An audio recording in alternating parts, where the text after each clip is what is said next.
Motion to adjourn regular meeting number 40. Second. Clerk, please call the roll.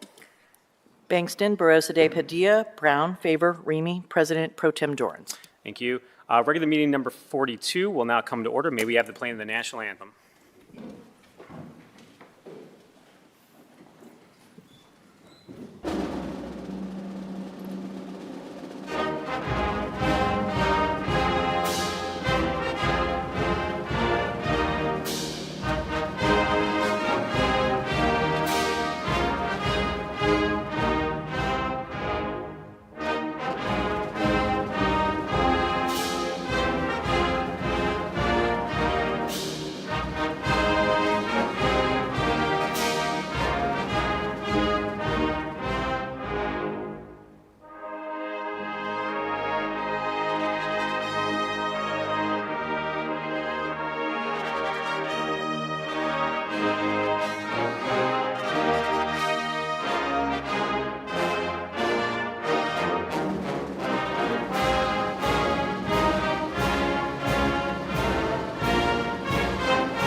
Councilmember Brown, will you please lead us in the Pledge of Allegiance?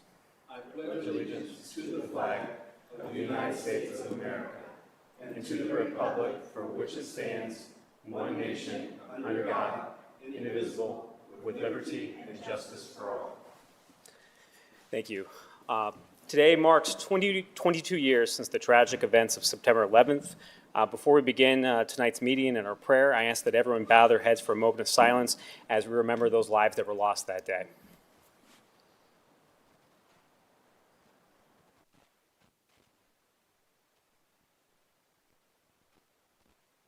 Thank you. Please welcome Pastor Samuel Ajay from Columbus Ghanaian SDA Church, who will now lead us in our opening prayer. Pastor, thank you for being at council this evening. Thank you. Let's pray.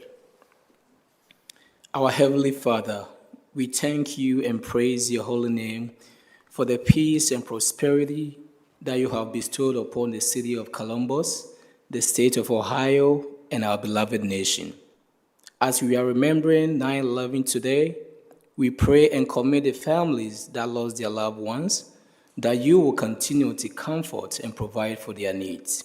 Heavenly Father, we pray for the nation of Morocco for the devastating condition they are in now, that you will help and console the families that have lost their loved ones and properties through the earthquake. As we ask for your blessing upon the deliberation today, that the council members will be filled with wisdom, understanding, and compassion.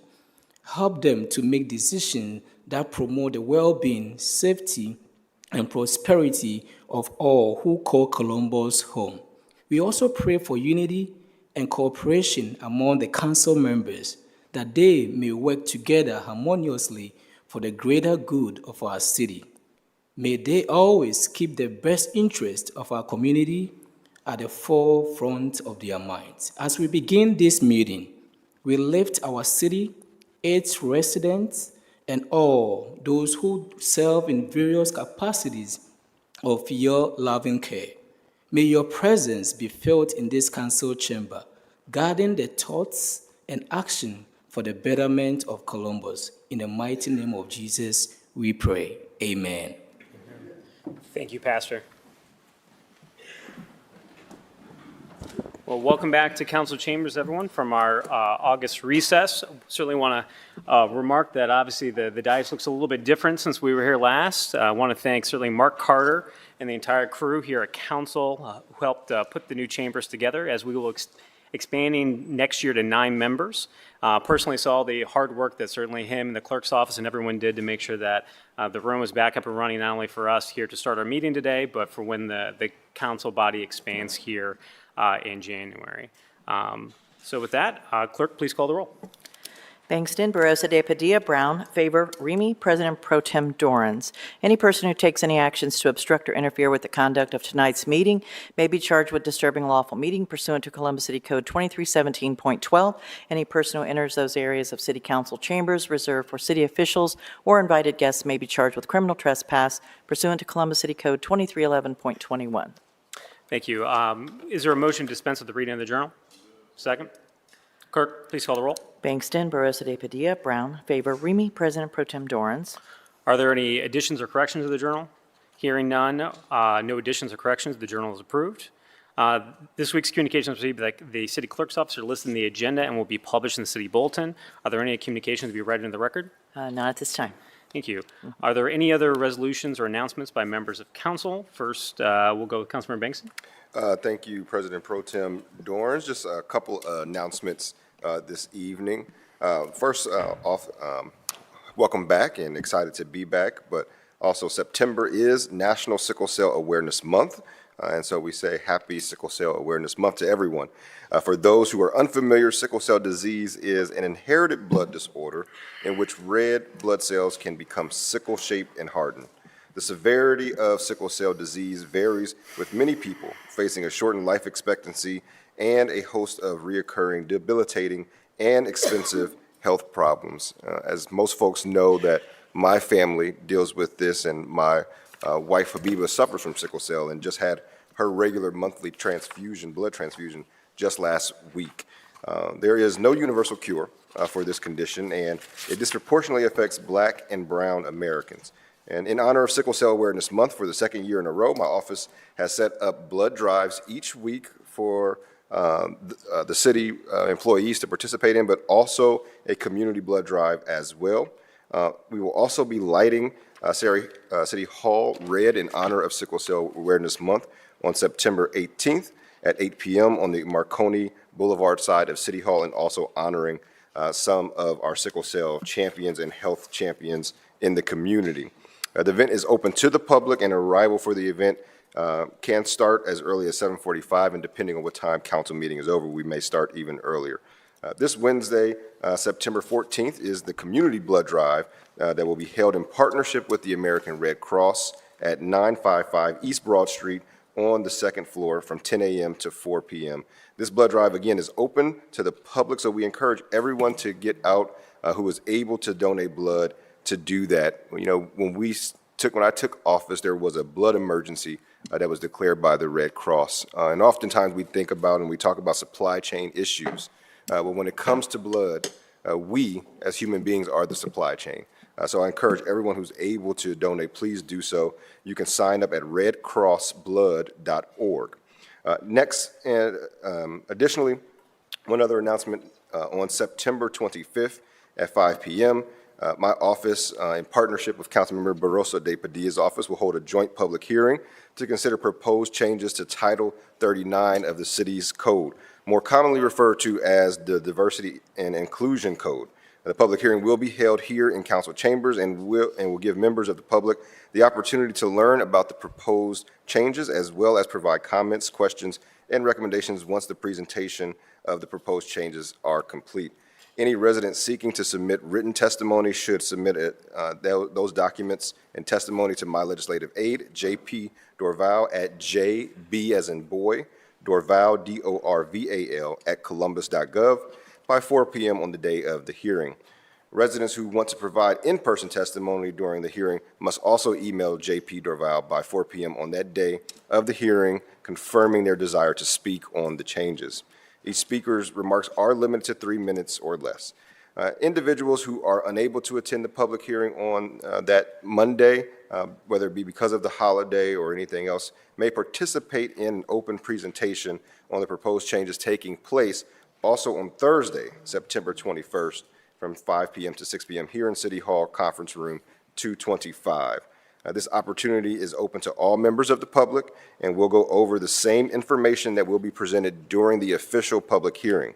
Individuals who are interested in taking advantage of this opportunity, this additional opportunity to give feedback and to learn more about these code changes, can again email my legislative aide, J.P. Dorval, at jbdorval@columbus.gov. And that's all the announcements I have for this evening. Thank you, Councilmember Bankson. Councilmember Rosa de Padilla. Thank you, President Pro Tem Dorns. I do have two announcements, and they're both a special invitation. September kicks off Latino Heritage Month, starting on September 15th and going until October 15th.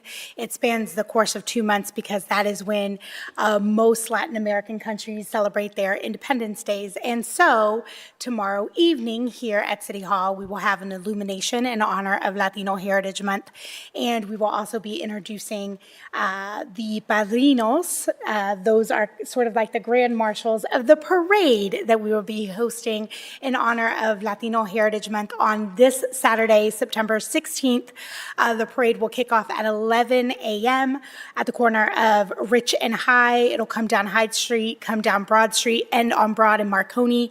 And then here at City Hall, if you looked right outside, we've changed the street name at the corner of Broad and Front to Nuestra Placita, which means our plaza, very common in most Latin American countries. And so throughout the month, we'll be celebrating here in Nuestra Placita at City Hall. So there will be food trucks, vendors, performances, and a whole program, a DJ and some other fun surprises here at City Hall immediately following the parade. So tomorrow evening, 7 o'clock here at City Hall for the illumination. Folks are invited. It's open to the public.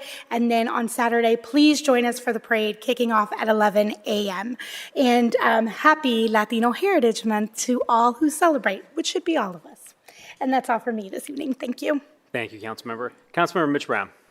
Thank you, Council President Pro Tem.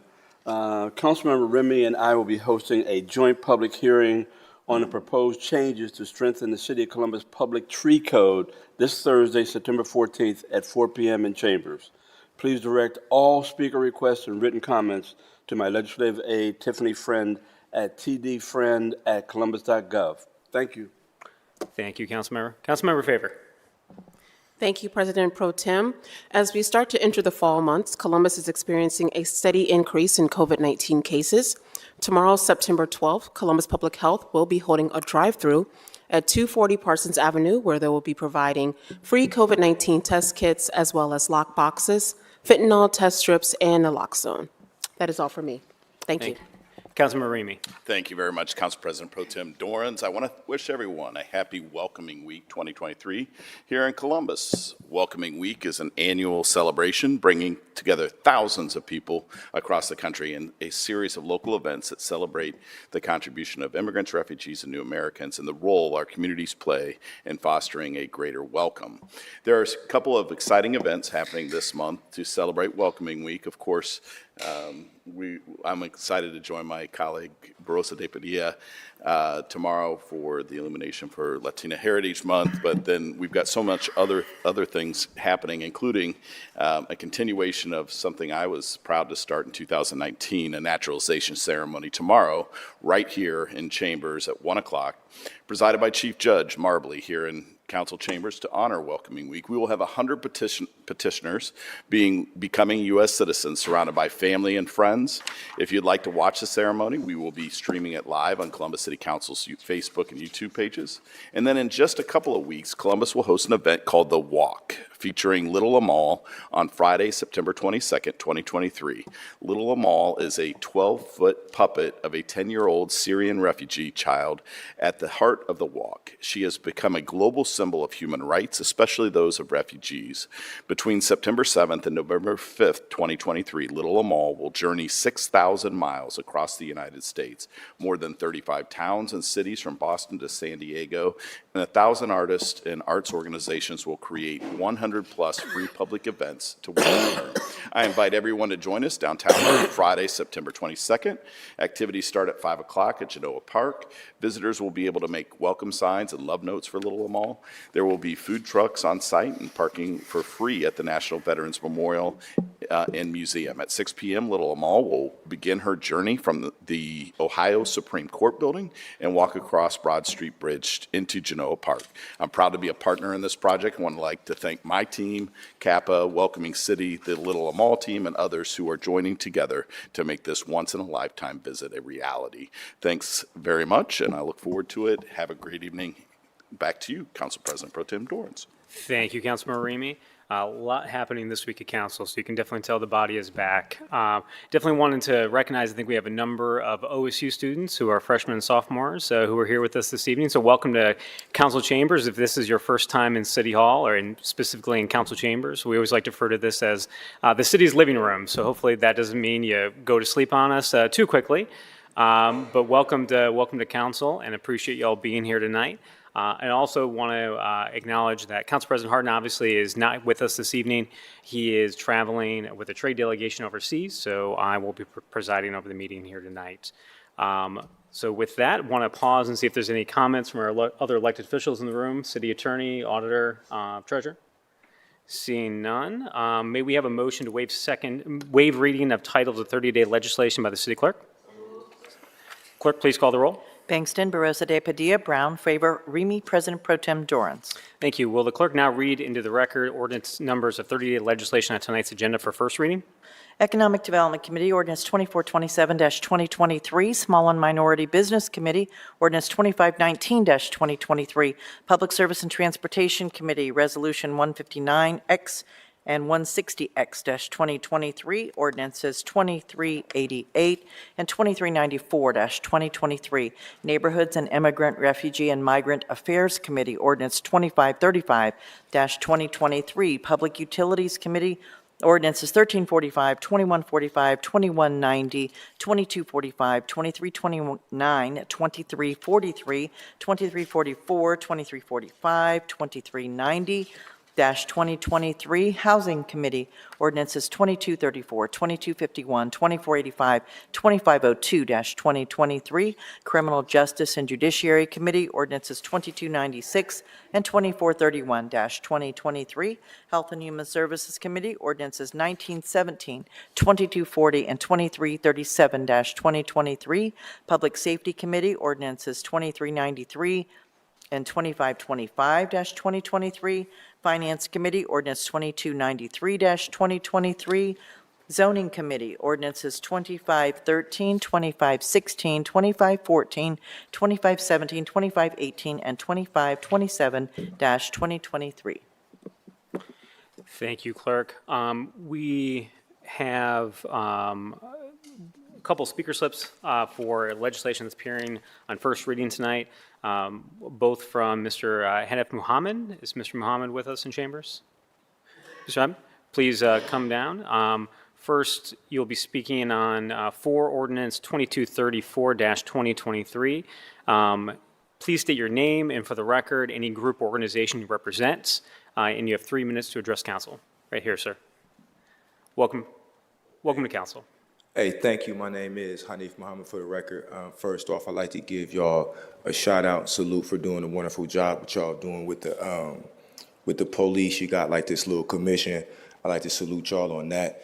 I'm just basically trying to come down and take part of what's going on inside the city, if you don't mind. Yeah. All right.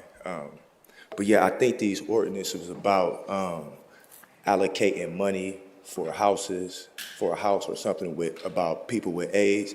And I only was just wondering, you know, it's so much, I was reading this ordinance and stuff, it's so much money being thrown around in the city on properties of its own. I just figured it would be an idea, like maybe you can like use some of that property instead of going out and asking someone else, you know what I mean? Instead of sending the money back, maybe we could use that, you know, somehow use that money. And then I think it was something about kids. I really can't remember. I really don't remember if you know what I mean? But I just believe that we can do better as a city in trying to allocate those funds instead of looking for the homeless shelter to do it. We can, you know, build our own, because I'm from Southfield, and I believe they just built a big facility out there. I watched them build. So I'm pretty sure we can do something like that again if to make it, you know, better. And I think it was something else about, speaking of AIDS, I was wondering, would it be better to educate the kids? If we're really trying to stop it, wouldn't it be better like to, you know, have, you know, AIDS education in the kids, maybe pass out condoms or something to the high, I mean, if that's really what we're trying to do, if we're trying to end AIDS, you know what I mean? Versus just housing for people that already got it, you may want to try to do some prevention. And I think it was something else about domestic violence. I was also wondering if we can do more like of an education on domestic violence and teach kids what domestic violence is before they turn 18. Because if you don't have no idea what domestic violence is, you might end up getting caught into something, and that may end up costing your life further down the line. And that's really it. I hope I ain't bothering nobody. I know I really don't got everybody's attention, so I come up to a little mic a little bit closer so I can, I just wanted to meet you guys and say hi. I'm sorry I didn't get to see President Harton up there, but hopefully we can come together as a city and we can begin to use some of this, because it's a lot of money. I had no idea it was that much money being allocated in grants and things like that. So that's all I'm saying. Hopefully we can do something more for the kids, if that's what the problem is, if we're trying to stop the problem, if that makes sense. Thank you for being here, Mr. Mohammed. And Oh, no problem. Thank you. yeah, and I'm going to pause here because I want to throw it over to Councilmember Favor, who's our housing chair, who's been more involved with this legislation, for any comments from her. And again, this is on first read, so we can definitely get you more information and have some more dialogue before this moves to second read, which is when we would act on the legislation. But with that, Councilmember Favor. Yeah, thank you, President Pro Tem, and thank you for being here this afternoon and using your voice to advocate on behalf of individuals in our community. We need more folks stepping up and doing that every single day. But as it relates to the two pieces of legislation that you pointed out to, these are annual grants that come from the federal, from a federal level. And so what I can do is we can get you more information on those. One is going to come specifically from our health department, and then another one from our development department. I can Director Stevens or Health Commissioner Roberts, do either of you want to make any remarks right now, or we can just follow back up with some additional information to you as well, sir? Yes. Hi, good evening. I would just add from the public health perspective, yes, this has to do with housing, but you mentioned education to the kids, and we do a lot of sexual health education to our youth. We partner with Celebrate One and other agencies in town, and we do go into the schools as well as into many of our rec centers, and we provide that education and how to have difficult conversations with our youth, which is often a challenge for our young people, how to navigate that when they have those emotional feelings and they want to explore further, but not only safe sex, but then how to have those conversations. So that is ongoing work that we are already doing in our community. Okay, I really appreciate that. It's just that being in the inner city, I've never really seen that or heard about that. And I know that we allocate a lot of money to give out the drug that brings people back to life. It would be easy just to allocate safe sex signs. And I know we're promoting this gender thing like that at the same time. Would make a lot of sense just to maybe put something about safe sex in the that's just an idea. I'm not trying, y'all gonna do your own thing anyway, but it just would be nice to see more things for the kids. If we're trying to stop domestic violence instead of always looking at the offenders and always, it would be so great to talk to the kids and let the kids know what domestic violence is, because domestic violence is more than just putting your hands on somebody, but you wouldn't know that unless they had the education. And so that's all I'm advocating for, is for the youth and for the future, and for those patients out there that may have AIDS who ain't, I don't want that money to go back. I think we can find a way to do something else with that money. I don't believe in that, but other than that, I don't have to wait on the second reading. I just wanted to come down and see everybody, and I'm gonna go through the agenda next month, and I'll try to stop back down again and see if I could find, it's just a lot of money, man. That's all I'm saying. It's a lot of money. And I appreciate it, and you're more than welcome to have a seat. But then I'll just to clarify, when the city does apply for grants, those grants are for a designated purpose. So we can't receive funds and then decide to do something different with it. There's just the rules that are a part of it. But you're absolutely correct. There's always more opportunities for us to make a greater impact on our young folks. And so thank you for advocating tonight. No problem, and thank you guys for having me. I always wanted a marble floor. You got a wonderful marble floor out there. This is a nice establishment. It's very, very, very nice. And you guys have a wonderful day, and I apologize for taking up your time. That's great. Thank you, Mr. Mohammed. President Pro Tem Dorms, Yes, can I just Councilmember. also say, since we have someone coming down for the first time and we have so many students here, is that this is an excellent place for us to come and hear the meeting, but I think that sometimes it's just difficult in the bigger forums to have discourse. And so I think when there are specific questions or you see something in an agenda, I would always encourage folks to reach out to individual council members' offices so we can have a conversation, because I feel like this isn't always the best place for us to have a dialogue back and forth and an understanding about how many flows or where it flows or why it flows. So I would just encourage folks watching at home, folks who are joining us for the first time, to please reach out to our offices, because I feel like that's the best place for us to have dialogue. You're always welcome here and always welcome at meetings, but just another encouragement to do so. Thank you, Councilmember. And certainly, thank you, Mr. Mohammed, for being here tonight. Being engaged on these kinds of issues is incredibly important to understand what the city is doing, and certainly if there are gaps between what the city is doing in a lot of the different topics that you brought up and how that's sort of hitting folks directly in neighborhoods, it's always helpful to have that perspective from folks from outside City Hall. So appreciate you being willing to bring your voice to that conversation. Next, I want to move to the consent agenda. The following ordinances appearing on our agenda as consent actions. Will the clerk now please read the ordinances by number into the record? Resolutions of expression 167X, 164X, 171X, 155X, 156X, 166X, 168X, and 169X-2023. Economic Development Committee, Resolution 162X-2023, and ordinances 2428, 2430, 2435, 2436-2023. Technology Committee, Ordinance 2351-2023.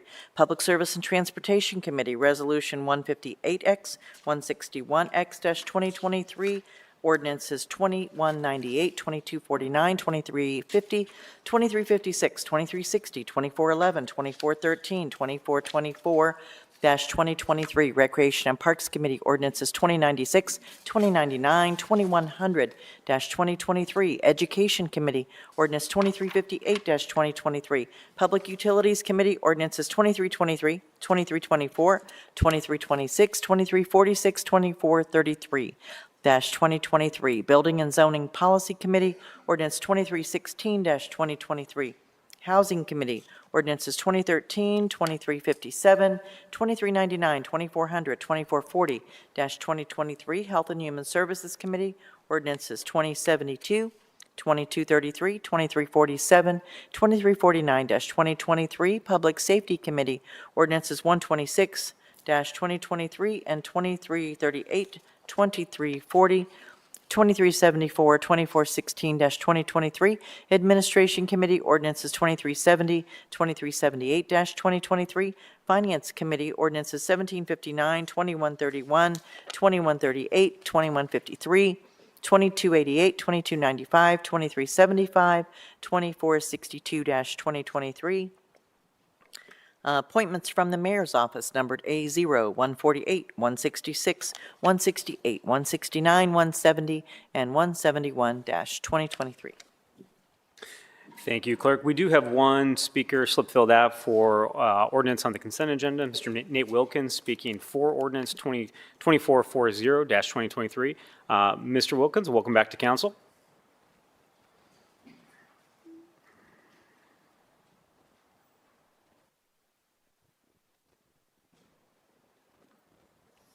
Good to see you back. 1612 Arlington Avenue, Mr. Lathan, George Wilkins, for more than 14 years of the North Linden area. I'm going to speak in favor of this. I would like to know how long this money has been in place for his church residents, but also I will be questioning for more money up to $3.5 million. And let me say why. It seems like this church helps the rental assistance, but also I want to talk about a new idea called the letter ERA22. ERA22, which stands for helping the people that can stay in their homes with domestic violence and also some type of alcohol and drug counseling. But this But this idea won't be under one church. It'll be in different parts of the community. Also, I don't know how long this has been in operation for, if this is the only church in Columbus, Ohio. We want this to be extended, like I said again, for $3.5 million in different parts of the community. We'll start at North Linden, Milo Grogan, Hull State University, Clintonville, and somewhere in Westerville. So again, I would be requesting for $3.5 million for the next 40 to 55 years in this. Thank you for your time. Thank you, Mr. Wilkins, and appreciate your continued advocacy on everything housing in Columbus. May I have a motion for approval of these items designated as consent? Clerk, please call the roll by voice. Mr. Bangston? Yes. Ms. Barosa de Padilla? Yes. Mr. Brown? Yes. Ms. Faber? Mr. Remy? President Pro Tem Dorans? Yes. Consent agenda items passed. We'll now proceed with second reading of 30-day postponed emergency legislation. The first committee to come before council is the Public Service and Transportation Committee. Councilmember Barosa de Padilla chairs that committee. Councilmember, the floor is yours. Thank you, President Pro Tem. We have one ordinance this evening in Public Service and Transportation, 2369-2023, to authorize the Director of Public Service to enter into contract with G&G Concrete Construction LLC for the ADA Ramp Project's Citywide Curb Ramps 2023, to authorize the expenditure of up to $1,031,528.74 from the Street Construction Maintenance and Repair Fund and Streets and Highways Bond Fund for the project, and to declare an emergency. This project consists of designing and installing ADA curb ramps at various locations across the city, at locations where there are no ramps or where existing ramps do not currently meet ADA requirements. These ramp locations will come from 311 service requests, so it's important that folks really call in and use 311, as I know that many of our residents do.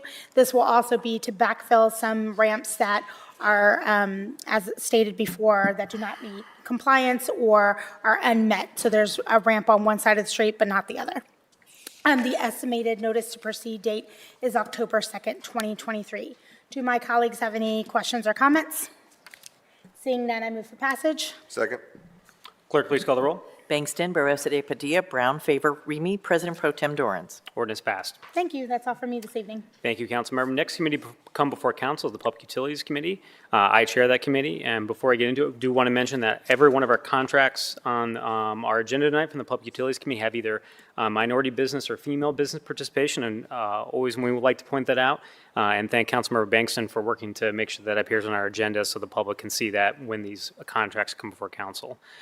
First, in the Public Utilities Committee, we have Ordinance 2246-2023 to authorize the Director of Public Utilities to enter a construction contract with Complete General Construction Company for the Kerr-Russell Inflow Redirection Project, to authorize amendment to the 2023 capital improvement budget, to authorize the appropriation transfer of funds from the Sanitary Sewer Reserve Fund to the Sanitary Revolving Loan Fund, to authorize the appropriation of funds within the Sanitary Revolving Loan Fund, to authorize the expenditure of up to $6,975,087.14 from the Sanitary Revolving Loan Fund and the Sanitary Bond Fund to pay for the project, to authorize the Director of Public Utilities to increase the amount of the loan from the Ohio Water Pollution Control Loan Fund to fund the construction of this project, and declare an emergency. This project will improve water quality by increasing the level of service of the Kerr-Russell Combined Sewerage Regulator, while also providing renewed parking areas and street resurfacing along parts of Kerr and Warren Streets. Also want to commend the department for significant coordination with the Italian Village Historic Association during the design of the project. Do I have my colleagues have any questions or comments? Seeing none, I move for passage. Clerk, please call the roll. Bangston, Barosa de Padilla, Brown, Favor, Remy, President Pro Tem Dorans? Thank you. Ordinance passed. Next, we have Ordinance 2421-2023 to authorize the Director of Public Utilities to modify and increase the contract with MS Consultants Inc. for the Fourth Water Plant Transmission Main Project, and to apply, accept, and enter into a water supply revolving loan account fund agreement with the Ohio Water Development Authority and the Ohio Environmental Protection Agency for the financing thereof, and designate a dedicated source of repayment for the loan, to repeal and replace Ordinance 1977-2023 2023 to authorize the appropriation and transfer of up to $1,487,278.77 from the Water System Reserve Fund to the Water Supply Revolving Loan Account Fund to authorize appropriation of expenditure of up to $1,487,278.77 within the Water Supply Revolving Loan Account Fund to authorize amendment to the 2023 capital improvement budget and declare an emergency. This ordinance repeals and replaces Ordinance 1977-2023 to correct the funding source for this expenditure. Ordinance 1977-2023 erroneously used water bond fund for the expenditure when all capital expenditures related to the fourth water plant are planned to be financed with loan funding. This contract is for additional engineering consulting services for the design of the water transmission mains that will be constructed in conjunction with the construction of the future fourth water plant. Do my colleagues have any questions, comments? Seeing none, I move for passage. Clerk, please call the roll. Bangston, Barosa de Padilla, Brown, favor, Remy, President Pro Tem Dorans. Thank you. Ordinance passed. I will now be moving to the Rules and Reference Committee on page 19 of our agenda tonight. In Rules and Reference, I have Ordinance 1945-2023 to amend various sections of Title 11, Chapters 1145 and 1147 of the Columbus City Codes to make change to the restrictions, prohibitions, and prohibited activities related to trucked waste and dumping procedures at specific facilities referred to as TWDS, truck waste discharge stations. This ordinance amends Title 11, Chapter 1145, Sewer Use Regulations, 1147, Sewer Charges of the Columbus City Codes. The proposed amendments establish clear consistency between Chapters 1145 and 1147 and Director's rules regarding waste hauler oversight. The proposed amendments outline changes to the restrictions and prohibited activities related to trucked waste and dumping procedures at the trucked waste discharge station. Do my colleagues have any questions or comments? Seeing none, I move for passage. Clerk, please call the roll. Bangston, Barosa de Padilla, Brown, favor, Remy, President Pro Tem Dorans. Thank you. Ordinance passed. Next committee to come before council is the Criminal Justice and Judiciary Committee. Councilmember Favor chairs that committee. Councilmember, floor is yours. Thank you, President Pro Tem Dorans. Tonight in Criminal Justice and Judiciary, we have Ordinance 2248-2023 to authorize the city auditor to transfer $200,000 within the general fund to authorize the municipal court clerk to enter into the contract with FedEx for the provision of commercial carrier service for the municipal court clerk's office, to waive the competitive provisions of Columbus City Code, to authorize the expenditure of up to $200,000 from the general fund, and to declare an emergency. The court requested the municipal court clerk to add a commercial carrier service option for civil filings to improve the effective rate of parties being successfully served. Currently, the United States Postal Service attempts only once to successfully complete the delivery, whereas FedEx attempts 3 times to complete the service. If passed, this legislation will aid in making the municipal court clerk's processes for serving defendants more efficient and effective, granting defendants the time needed to appropriately address the situation and receive legal assistance if needed. Are there any questions or comments by my colleagues? Seeing none, I'd move for passage. Clerk, please call the roll. Bangston, Barosa de Padilla, Brown, favor, Remy, President Pro Tem Dorans. Ordinance passed. Thank you. Next, we have Ordinance 2372-2023 to authorize and direct the city attorney to settle the lawsuit known as Carl Porter versus City of Columbus, case number 2021 CV 318, pending in the Court of Common Pleas of Franklin County, Ohio, to authorize the transfer and expenditure of the sum of $25,000.00 in settlement of this lawsuit and to declare an emergency. Plaintiff Carl Porter's lawsuit arises out of a claim that a Columbus City employee, while driving a Columbus City vehicle, failed to keep an assured clear distance ahead and hit Porter's car on January 23, 2019. On January 15, 2021, Mr. Porter filed a lawsuit in the Court of Common Pleas of Franklin County, Ohio, against the City of Columbus and Timothy Rice, in which he claimed the car accident caused him to suffer injury and incur medical bills. Following the evaluation of the claims and the risk of continued litigation of the claims against the City of Columbus, a settlement in the amount of $25,000.00 to be paid by the city was deemed acceptable by all parties. In order for the parties to execute terms of the settlement, emergency action is requested for this ordinance to ensure that the agreed-upon sum is paid without delay. Are there any questions or comments by my colleagues? Seeing none, I'd move for passage. Clerk, please call the roll. Bangston, Barosa de Padilla, Brown, favor, Remy, President Pro Tem Dorans. Ordinance passed. Thank you. May I move on to Health and Human Services? You may. Tonight, we have ordinance 2257-2023 to authorize and direct the Board of Health to enter into a sole source supply contract with PsyAlps Incorporated for the purchase of two X550 ROHS analyzers and accessories, to waive the competitive bidding provisions of Columbus City Code, to authorize the expenditure of $71,886 from the ODH Public Health-led Investigations Grant Fund, and to declare an emergency. This ordinance is needed to authorize the Board of Health to enter into a sole source supply contract with PsyApps Incorporated for the purchase of two X550 ROHS analyzers to be used by the Ohio ODH Public Health-led Investigators Grant Program at Columbus Public Health. The full cost of the contract will be funded by the ODH Public Health-led Investigators Grant Program.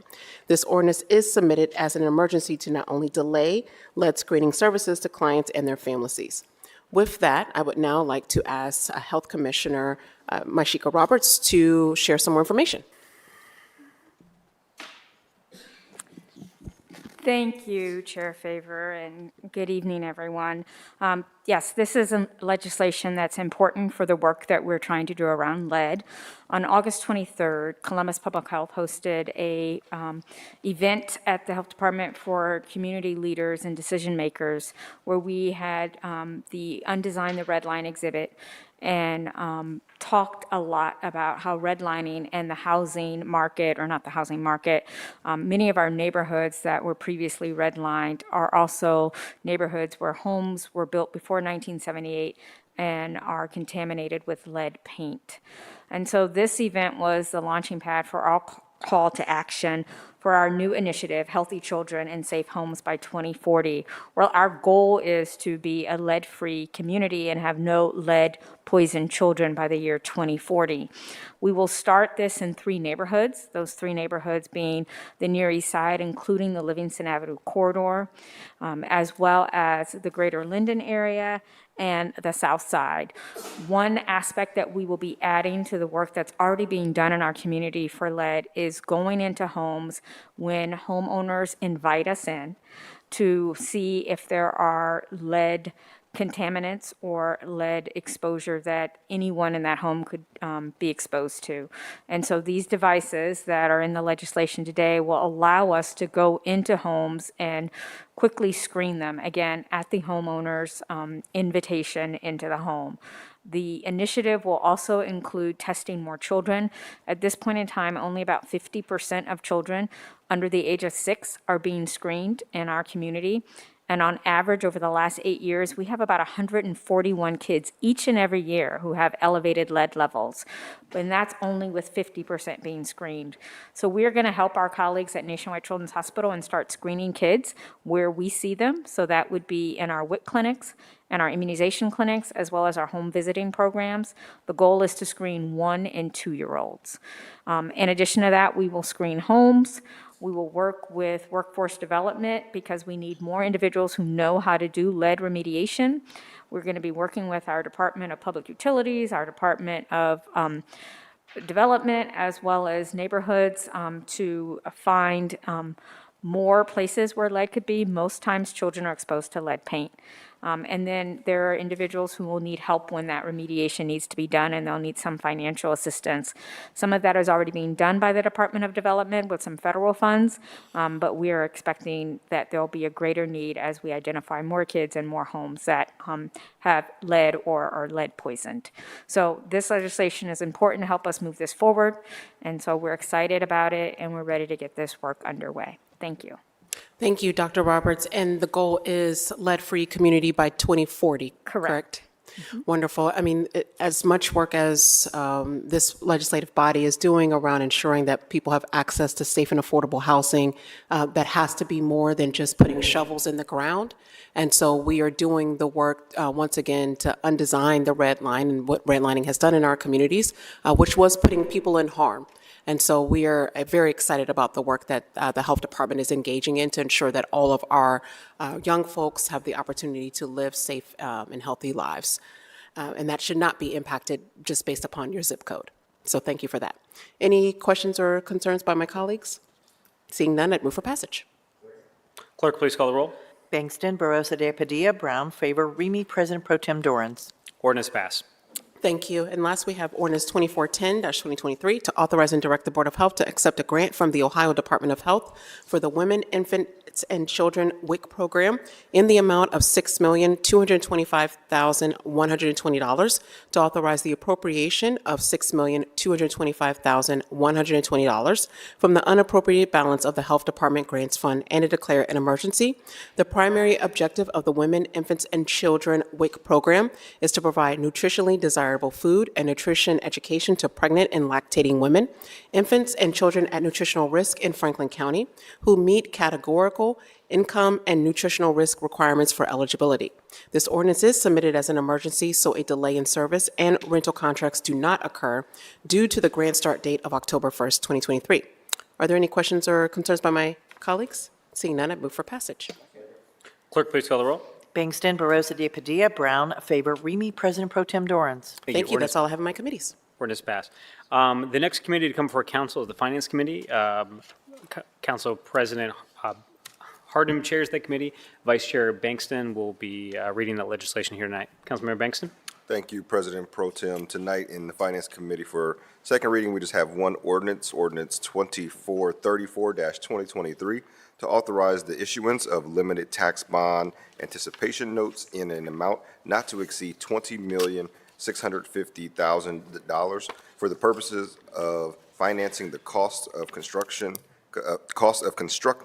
the Starling Street parking garage, to authorize the appropriation of $1,959,077.16 in the Columbus Downtown TIF Fund, Fund 4453, to authorize the transfer of $1,959,077.16 from the Columbus Downtown TIF Fund to the Mobility Debt Retirement Fund, to authorize the transfer of $337,008.18 within the Mobility Debt Retirement Fund, to authorize an expenditure of $25,452,940 from the Mobility Enterprise Fund and Mobility Debt Retirement collectively, and to declare an emergency. This ordinance is for the refunding and refinancing of the debt for the original construction of the Starling Street garage. The principal amount of $32.5 million was originally issued in 2020, and it is now down to a debt of $20.65 million, as parking revenues are utilized to pay down the debt on the garage. Are any questions or comments from my colleagues? Seeing none, move for passage. Clerk, please call the roll. Bangston, Barosa de Padilla, Brown, favor, Remy, President Pro Tem Dorans. Ordinance passed. Thank you, President Pro Tem. That's all we have in the Finance Committee this evening. Thank you, Councilmember Bankston. Seeing no other business come before council, I ask for a motion to adjourn the meeting. Clerk, please call the roll. Bangston, Barosa de Padilla, Brown, favor, Remy, President Pro Tem Dorans. Thank you. Regular meeting 42 is now adjourned. We will reconvene at 6:30 for zoning. I know we have a number of visitors with us here tonight, so just as a reminder, the zoning committee starts at 6:30. We have two non-agenda speakers, which we'll go into here in a moment. I also wanted to remind the folks from students from OSU, that was a lot. Maybe some of that made sense to you, maybe some of it didn't. I'm sure there's a number of council members. We'll have a little bit of time between the two meetings. If you're interested in grabbing someone to chat with them about any of the legislation in their committees, I'm sure they'd be more than happy to chat with you as well. So with that, I will call our non-agenda speakers up for this evening. First is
Turn it out.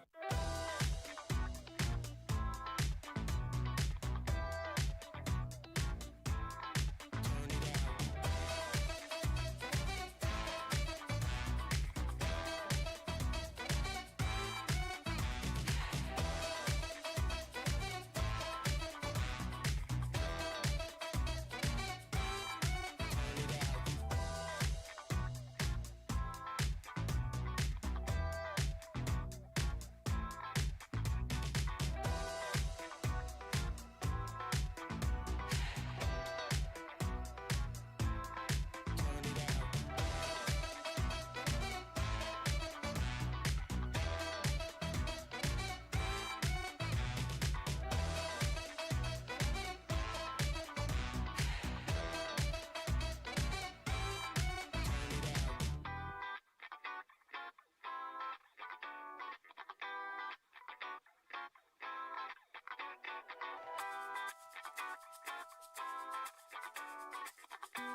Turn it out.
Come to order. Clerk, please call the roll.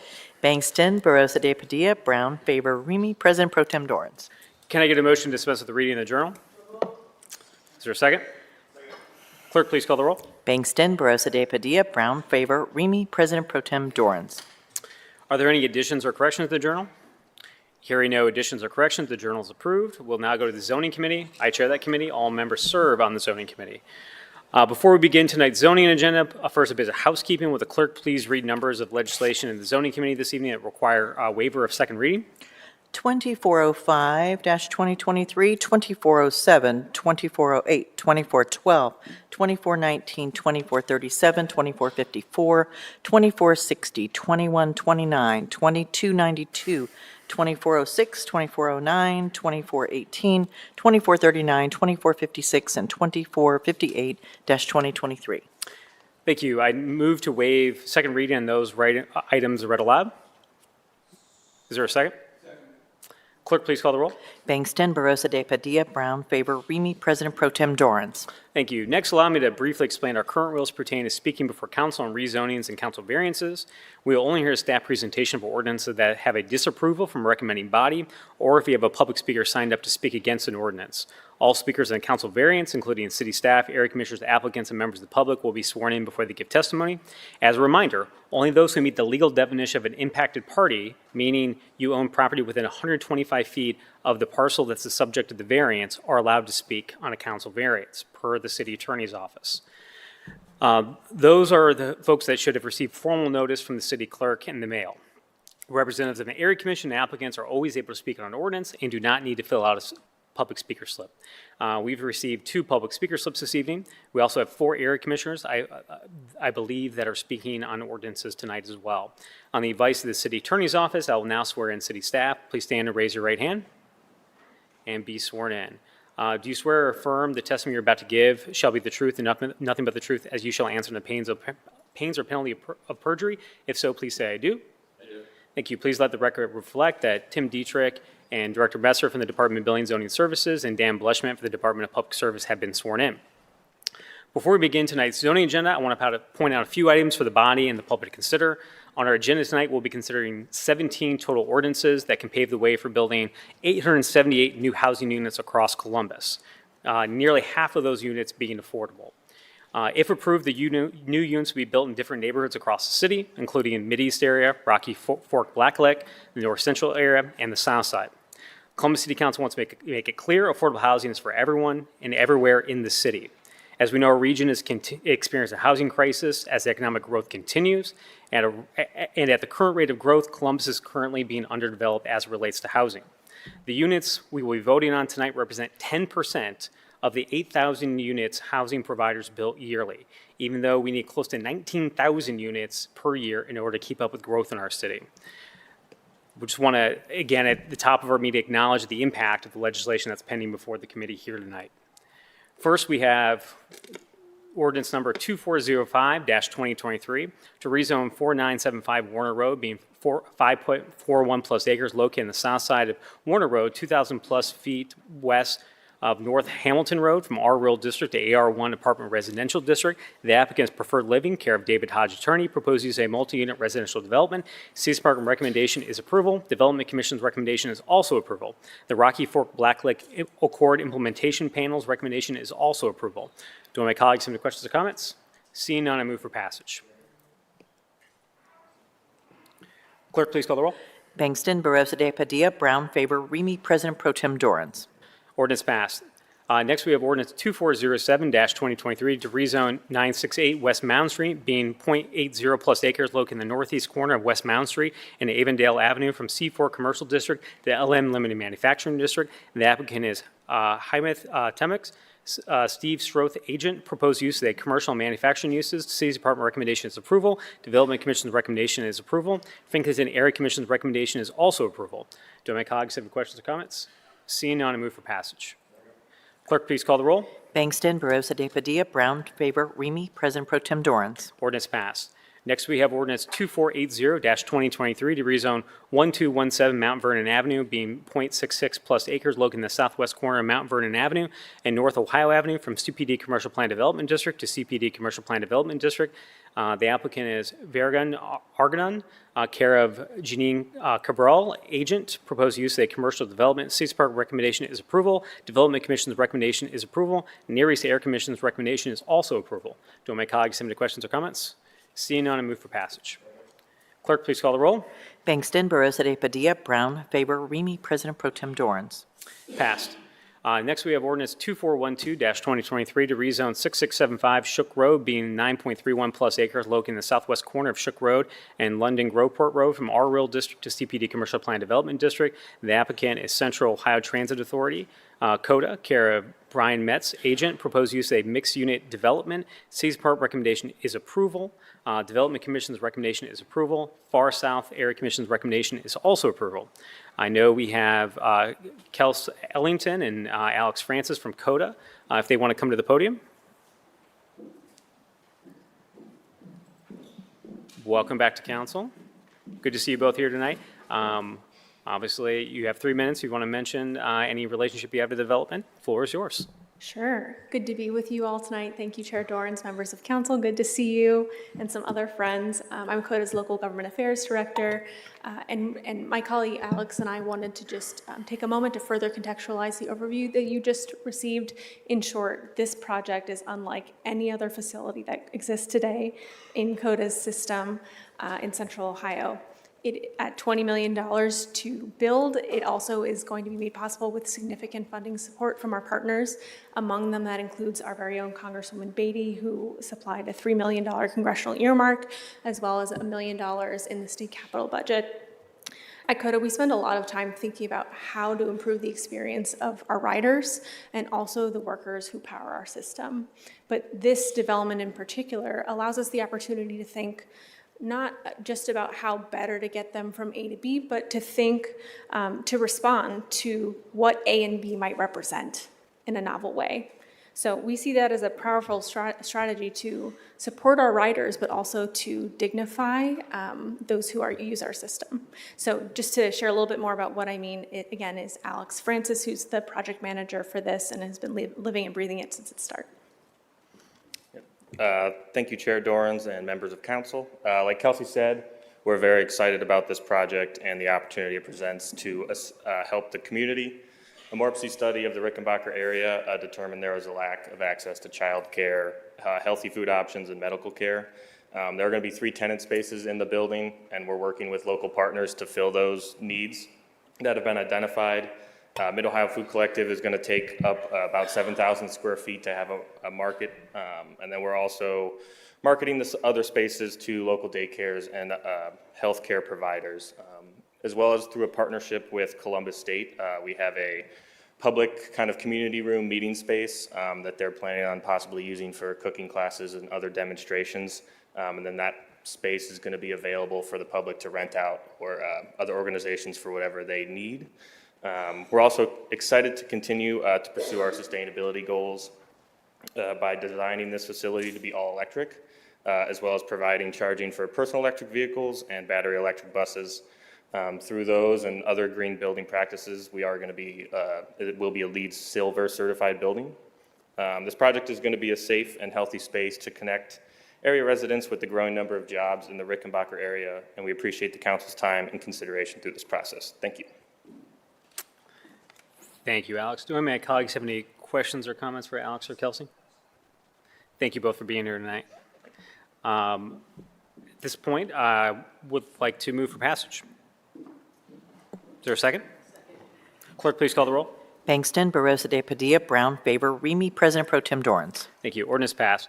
Next, we have ordinance 2419-2023 to rezone 2480-2484 Forest Green Court, being 6.48 plus acres located on the west side of Weyburn Road and 140 plus feet north of Marlin Drive from PUD 8 Plan Unit Development District to ARLD Apartment Residential District.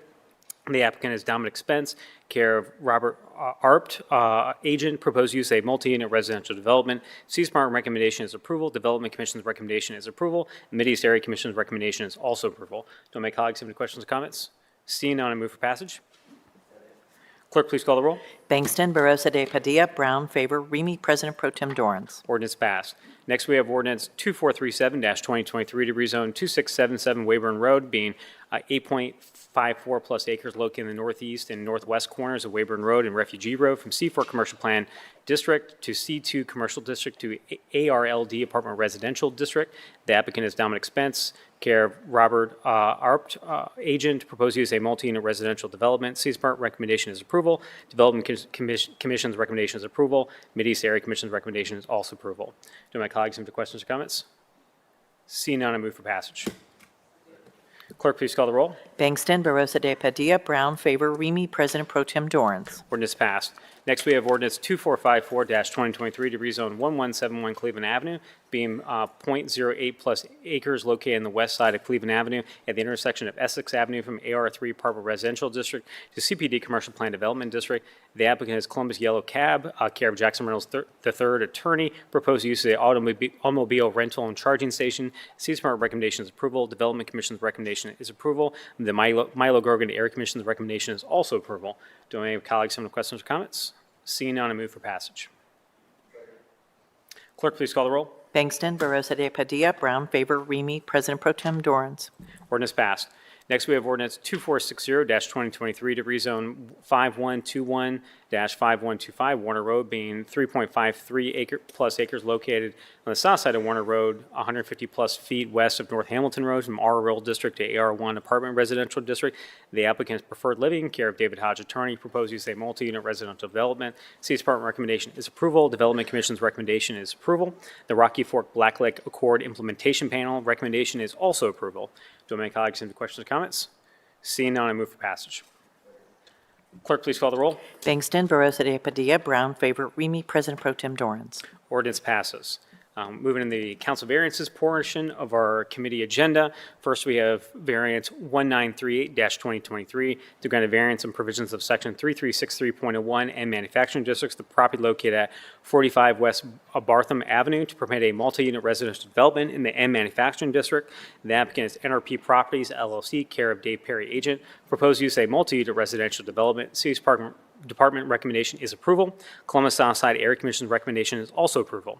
I'm aware we have Kathy Green, who serves as the zoning chair and vice chair for the Southside Area Commission, to speak about the project. Commissioner Green, welcome back to council. Good to see you again. I'm going to swear you in real quick. Do you swear affirm the testimony you're about to give shall be the truth and nothing but the truth, as you shall answer the penalty of perjury? If so, please say I do. I do. The floor is yours. Thank you, Chair Dorans and members of council. I'm here tonight to speak on behalf of the affordable housing project that's proposed for 45 West Bartham Avenue. It was unanimously approved by the Marion Village Association, by the zoning committee of the Southside Area Commission, and by the full commission. As you mentioned at the top of the meeting, the Southside is experiencing a number of rezoning and variance applications. There are a variety of housing needs, and they support maybe an apartment, maybe a carriage house, maybe a lot split, maybe just additional spaces. But we also support the affordable housing developments on the south side. We are already experiencing, we have the Jenkins Loft, we have Blackbourne Green, we have several others that are currently under construction. They have all been helpful to the neighborhood. They provide housing to people that need that kind of housing, that can't afford perhaps something more, more market rate.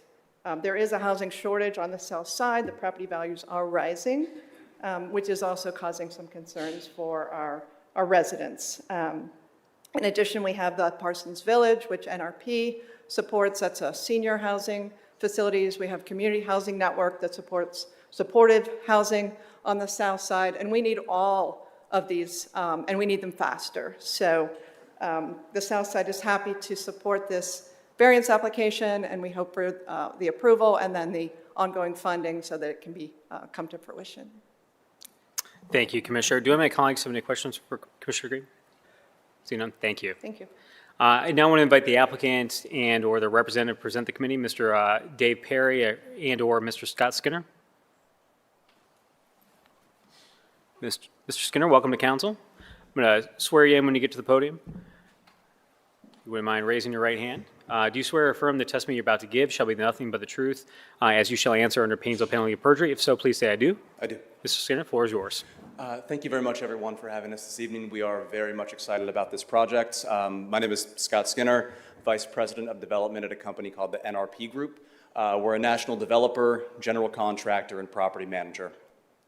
We're headquartered in Cleveland, but we've been operating in Columbus for almost 25 years. We own and manage about 600 housing units across Columbus, with another 450 coming to market in the next few months. This is a site that has seen a lot of challenges, and we're really excited about replacing some of those challenges with really, really high-quality affordable housing. We've been in the South Side for a very, very long time, and just like our past projects, this development will be a partnership with community development for all people. It's 208 units serving residents from 30% all the way up to 80% of the area median income.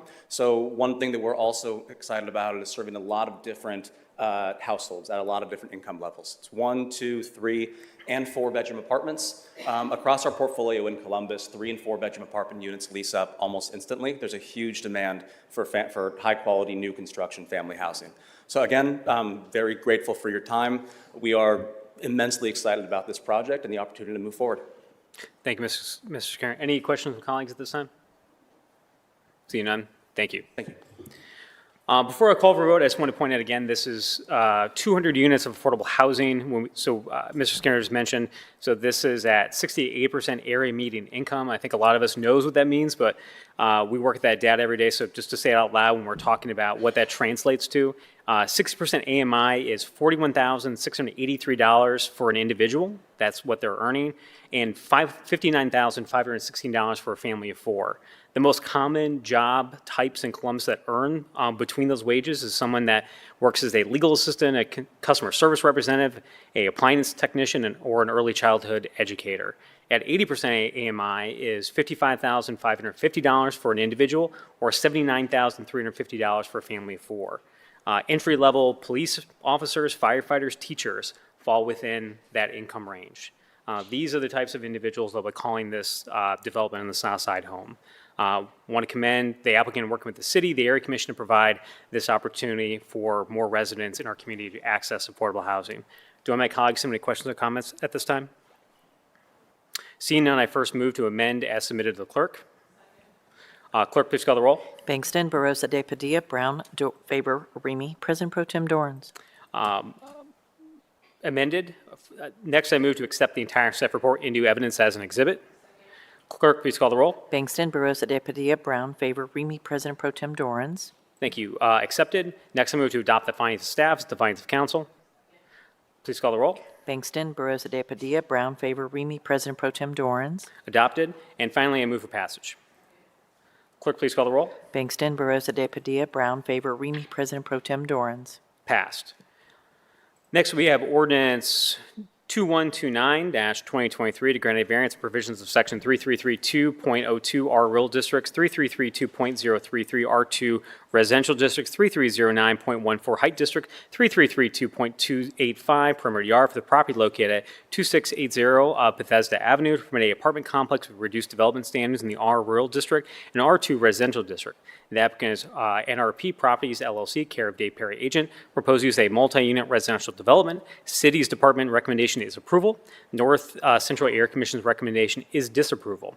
Due to that disapproval, we'll now hear a staff report. Mr. Dietrich, the floor is yours. President Pro Tem Dorans, members of council, the site consists of 2 parcels in the R rural district and R2 residential district and is developed with a religious facility. The requested council variance will permit the development of a 220-unit apartment complex. Variances to increase the building height, reduce the building setback line, and to reduce perimeter yard are included in that request, with the reductions necessary due to a stream corridor protection zone that bisects the site.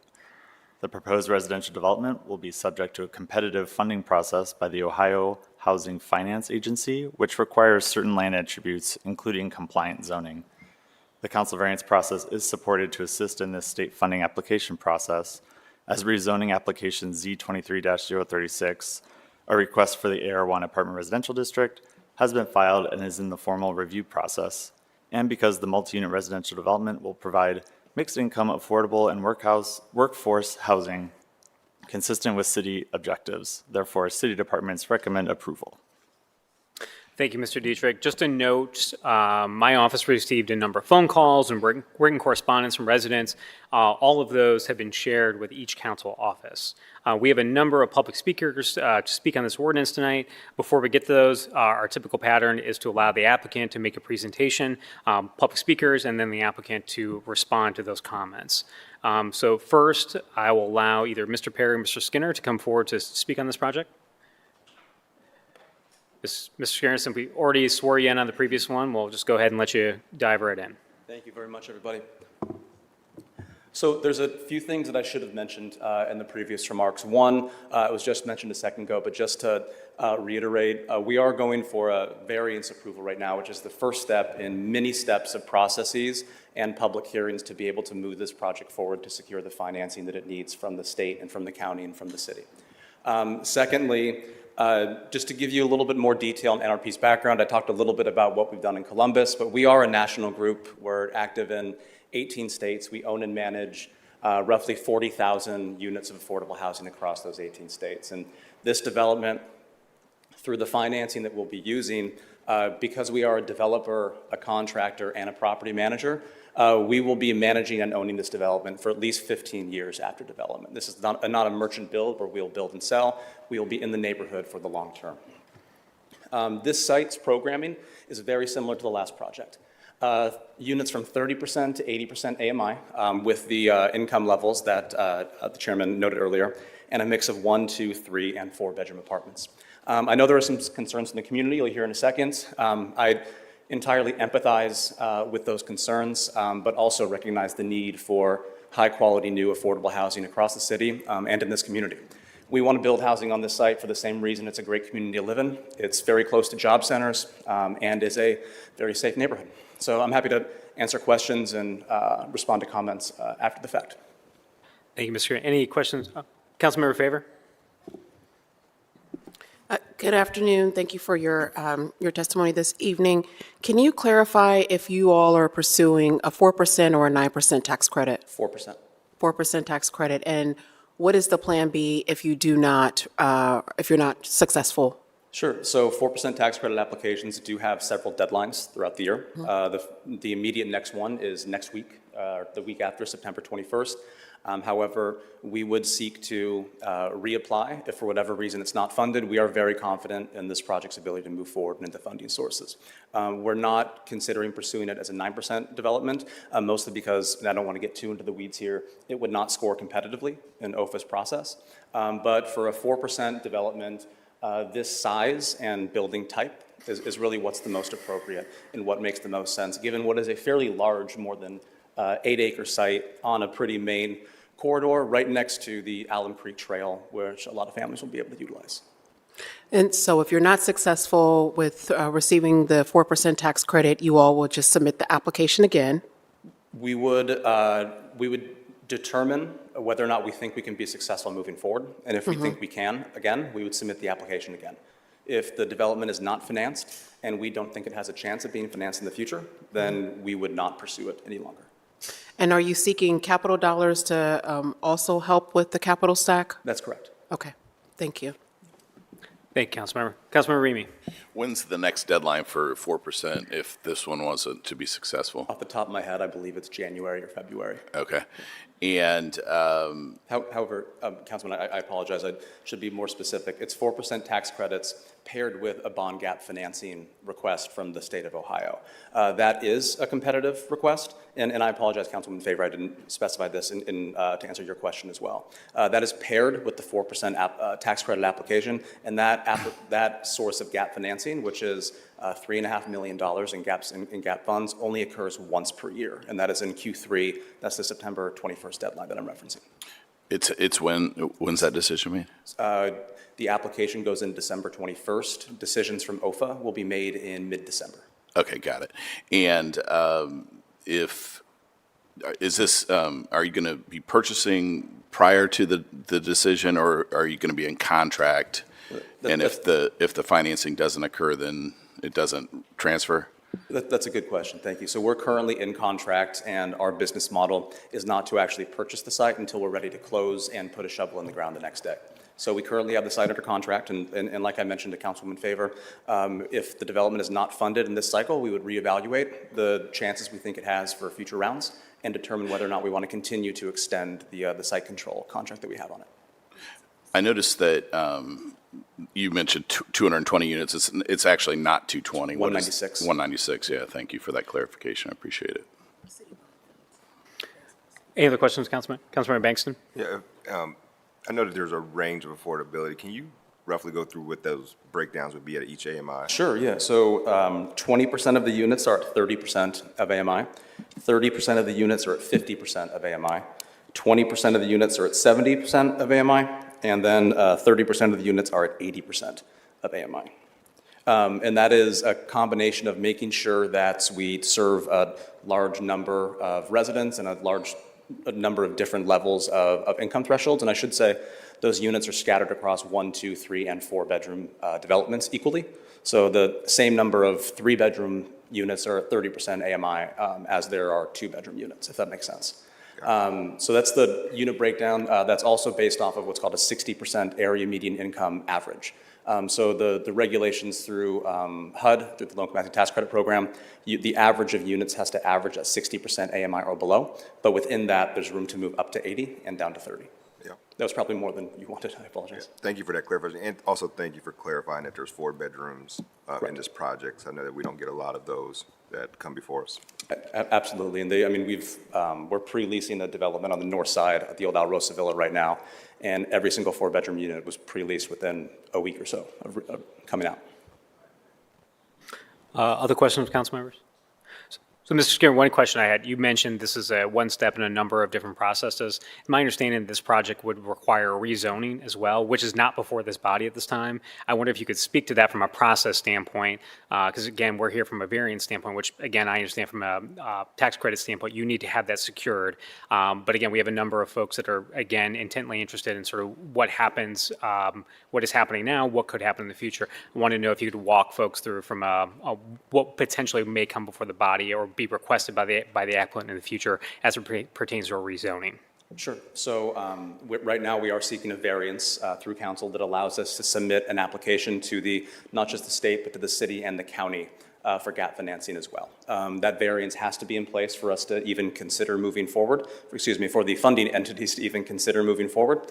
And then if the development is funded, if we do in fact move forward, we would come back before the Area Planning Commission as well as this body for a full rezoning. So this would be heard again. I would be up here again.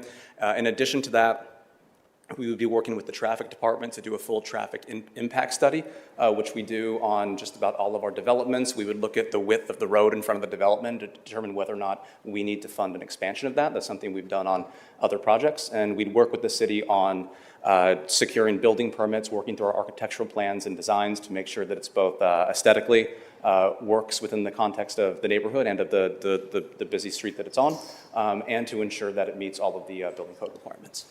Thank you, Mr. Chairman. I believe Councilman Remy has a question on the traffic study. Yeah, thank you for the traffic impact study. I understand it wasn't something that was required for this, but I appreciate that was something that I pushed for, and I appreciate that you have agreed to it.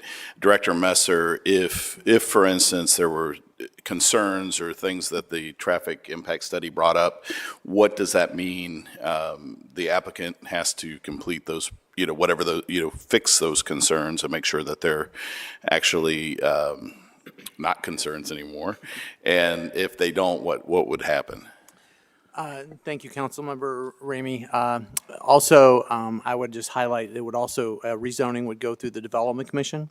So they would have an opportunity to weigh in on any kind of traffic issues or other things that are brought up. But certainly, from a building and zoning standpoint, any kind of outcomes of a traffic impact study would also go hand in hand with a site plan that would need to be submitted, outlining a lot of engineering, right-of-way issues, utility issues, all of those would be subject to approval by the city of Columbus and would have to be met to our satisfaction before permits would be issued. Councilman, can I add one more just illustrative point? So to give you an example, so it's a little more real and less opaque, we have a development on the south side of the old Rice Bowl restaurant on South High that's supposed to break ground in the next 45 days or so. It's 250 units, affordable housing community, similar, just much larger in size to this. The traffic department determined that Fornoff Road, which bisects our site, was not wide enough to address the additional traffic that a development of that scale would cause. So we have committed and we're funding ourselves to widen the road to the width that the traffic department deems necessary. That's just meant to be illustrative as an example of sort of how changes happen with this. Thank you, Mr. Skinner. Any other questions from council members for the applicant at this time? Seeing none, we'll call you back up. Thank you. As I said, we have a number of public speakers on this ordinance, several area commissioners. So please, when I call your name, come up to the podium and raise your right hand, and I will swear you in. The first speaker we have is North Central Area Commissioner, Mr. Alfonso Hooper. Commissioner Hooper, welcome back to council. Good to see you, sir. Thank you. If you wouldn't mind raising your right hand, do you swear from the testimony you're about to give shall be the truth and nothing but the truth, as you shall answer in the pains and penalty of perjury? If so, please say I do. I do. The floor is yours, sir. Good evening, City Council.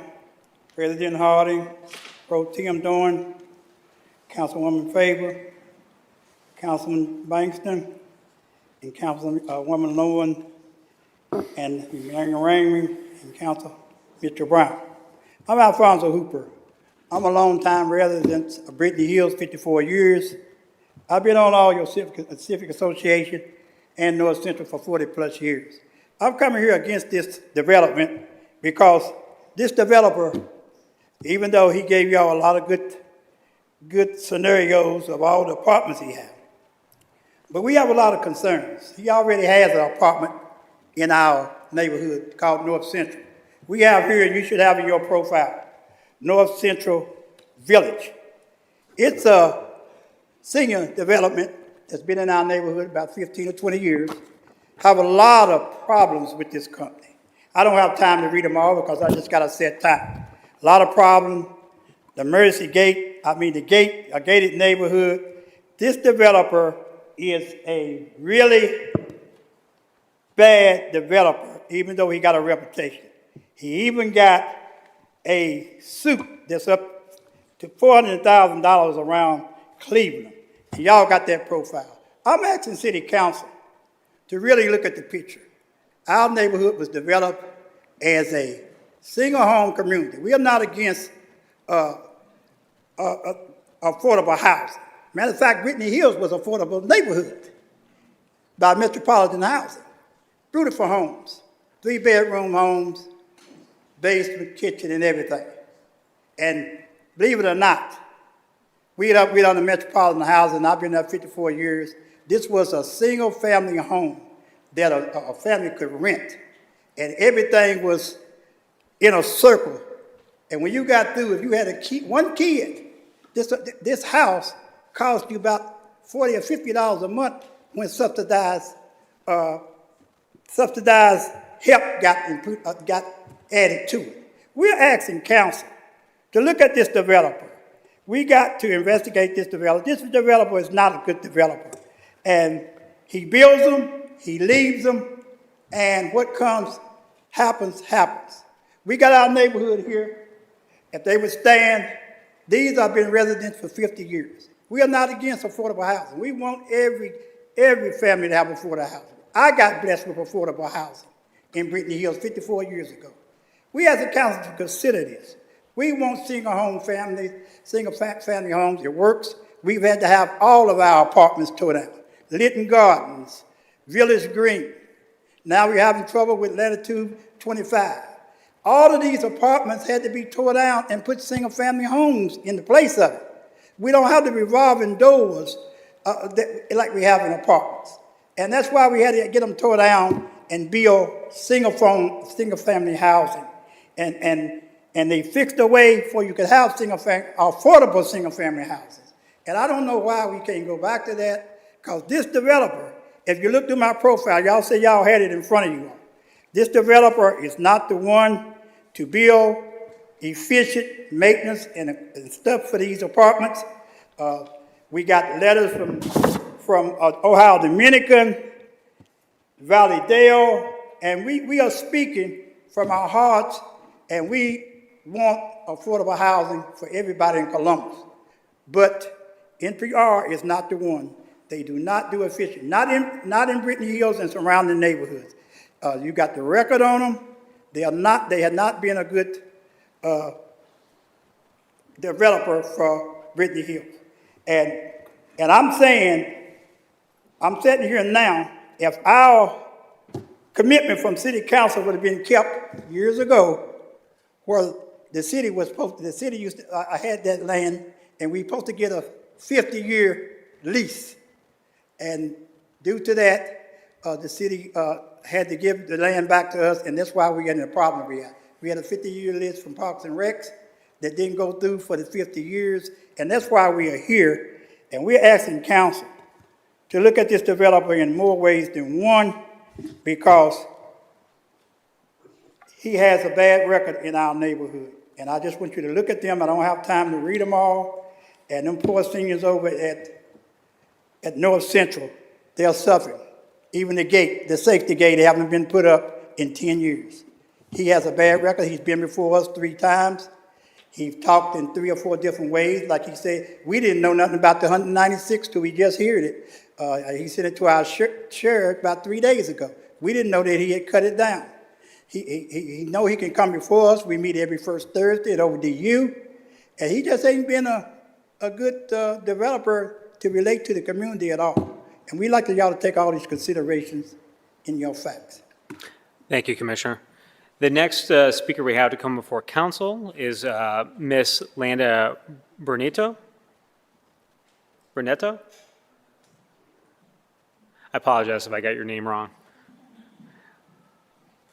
I'm going to go ahead and swear you in real quick, so if you want to raise your right hand. Do you swear or affirm the testimony you're about to give shall be the truth and nothing but the truth, as you shall answer under pain of penalty of perjury? If so, please say I do. I do. The floor is yours, ma'am. Thank you. Thank you, President Doran, for letting us come tonight. We're appreciative. Everyone on City Council, thank you so much. This is very near and dear to our heart. Of course, I'm being a total proponent with Mr. Hooper. I'm an East Side girl. I grew up here. I was born here. I know Columbus. I know the area. I know Valleydale Ballroom. The 1919 constructed Valleydale Ballroom presented Glenn Miller, Cab Calloway, Dorsey, Ellington, Count Basie, who mentions the Valleydale Ballroom in his biography and says in Columbus, Ohio.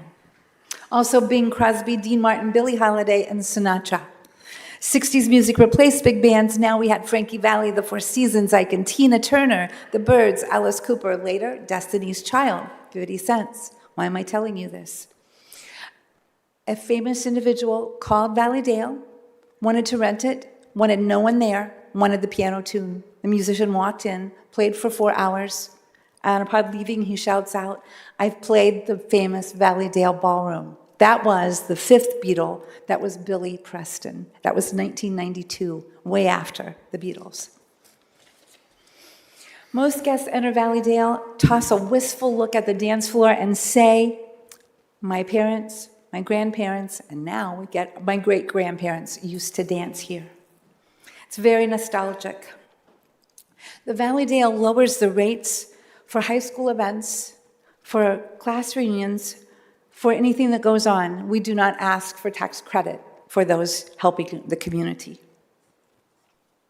The city tried to close Valleydale Ballroom in New Year's Eve of 1979, in the afternoon at 4 o'clock, by the way. This action was met with 4 to 5 months of daily letter writing to both newspapers at that time of hundreds and hundreds of letters. They were published every single day. It was amazing. We are here today because the city was always behind us and cared for us and kept us going since 1919, and we want to be here for our community, the Brittany Hills community, the Ohio Dominican community, and gorgeous Sunbury Road, which is frolicking and rolling, and it is a 2-lane highway. Some areas may be widened, but not all of it, so it makes no sense to widen any of it.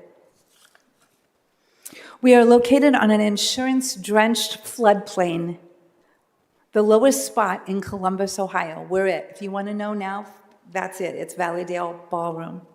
We pay hefty flood insurance and monthly city water fees to the Clean River Fund. That money goes before the first faucet is turned on at Valleydale. We are concerned about flooding. We flood. We get water. I don't want to use the word flood. We get water in the ballroom. Whenever there's a storm, just know we have a fire hose to suck it out. Understand the concern that we have with this new complex. How will this apartment complex, how will it handle us? What will it do to us? What will the storms do? How are we going to be impacted? What unforeseen impact will we be faced with? And we are right across. This is Valleydale, a picture of Valleydale. That's what we're talking about. It's just a two-line away. There's a book on Valleydale. You can read all about it. The traffic is an issue on this no-growth two-lane road that I see it. When Ohio Dominican University holds their sporting or theatrical events, we feel the slow up. We had an event Friday night. The last group arrived about 9:15, 9:20 to an event that was closing up at 10. And they were saying, as they do every year football season, we couldn't get here. The band members have to come an hour and a half early to avoid the traffic. And that's just the regular way it is on Sudbury Road. Our driveway placement and the newer parking lot will be a constant traffic bottleneck. We have security, but on our 1 to 4 day a week bookings, also understand there's also 5 churches directly on Sunbury Road with afternoon and evening events as well. And the speed of the cars on most days with nothing going on anywhere is grossly ignored by those that should be ticketed. It is an unsafe area, period. We always have security. We always have someone there directing the traffic. What's going to happen just not even yards away from us?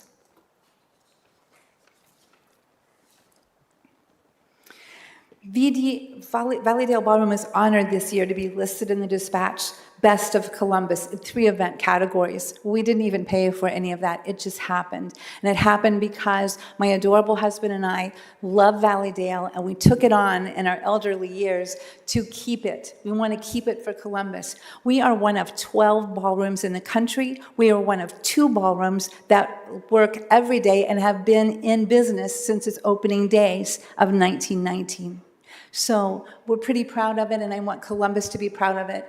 When you are driving to Valleydale and you see the gorgeous building, I think it's gorgeous, I like it, and you see the beautiful greenery of Brittany Hills and their sign, and we wave at one another. All the neighbors, we wave. I see them when I'm unlocking the gate, they drive by.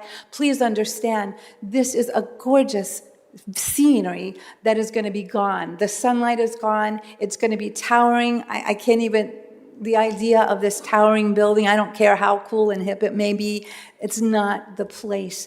We, of course, at Valleydale in the neighborhood are totally for affordable housing. We would help anywhere else, but in this little patch with the much traffic that we have, and what I'm telling you why we are on that award is because we're working hard, we're busier, we're getting more events, we have more cars.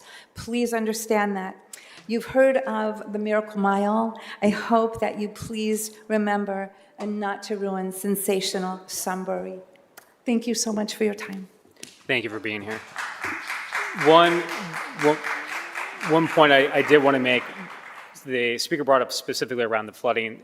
Any application that comes through Columbus City Council from a site plan perspective has to go through the Department of Public Utilities, and one of the requirements is that they must demonstrate that they can keep the development at pre-development levels with regard to rainwater runoff. So one of the obligations of any applicant is to ensure that any surrounding properties are not harmed from a flooding perspective, that they have to engineer that to ensure that their development does not affect any neighboring properties.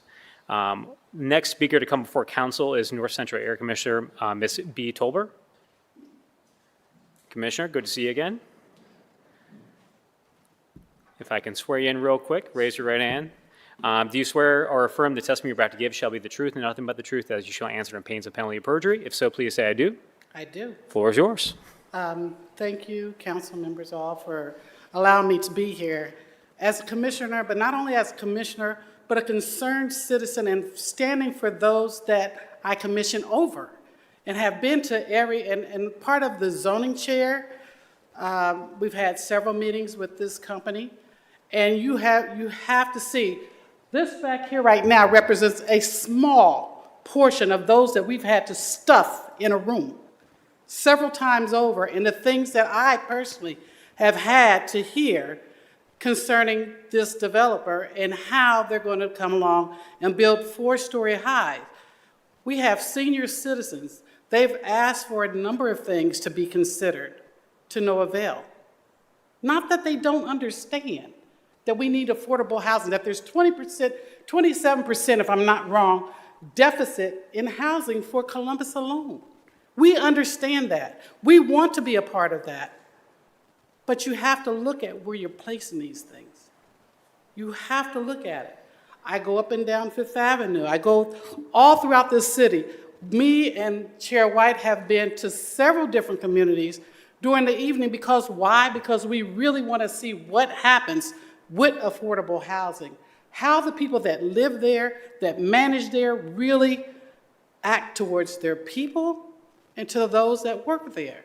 It is important to the residents that their voices are heard. I thought that I took this position on so that I could help be a person to help hear and to send that to council. That is what is dear to my heart when I took this position. When I filled in and said, I'm going to be a commissioner, I'm going to do the best that I can for my community. It's always first and foremost in my mind. The youth, which I have a very soft heart for, and our seniors, the youth who don't know that those areas that you're talking about have no sidewalks. It's a 2-lane place. I travel that area almost daily and probably would be traveling to Sam's today if I were not here. It's an area, as you've already heard, cars are going up and down that street and it's fast. There are no stop lights. There are no stop signs. There's nowhere for these new residents to go. We've asked for it to be lowered. We've asked for those things that we really need, which is senior housing in our area.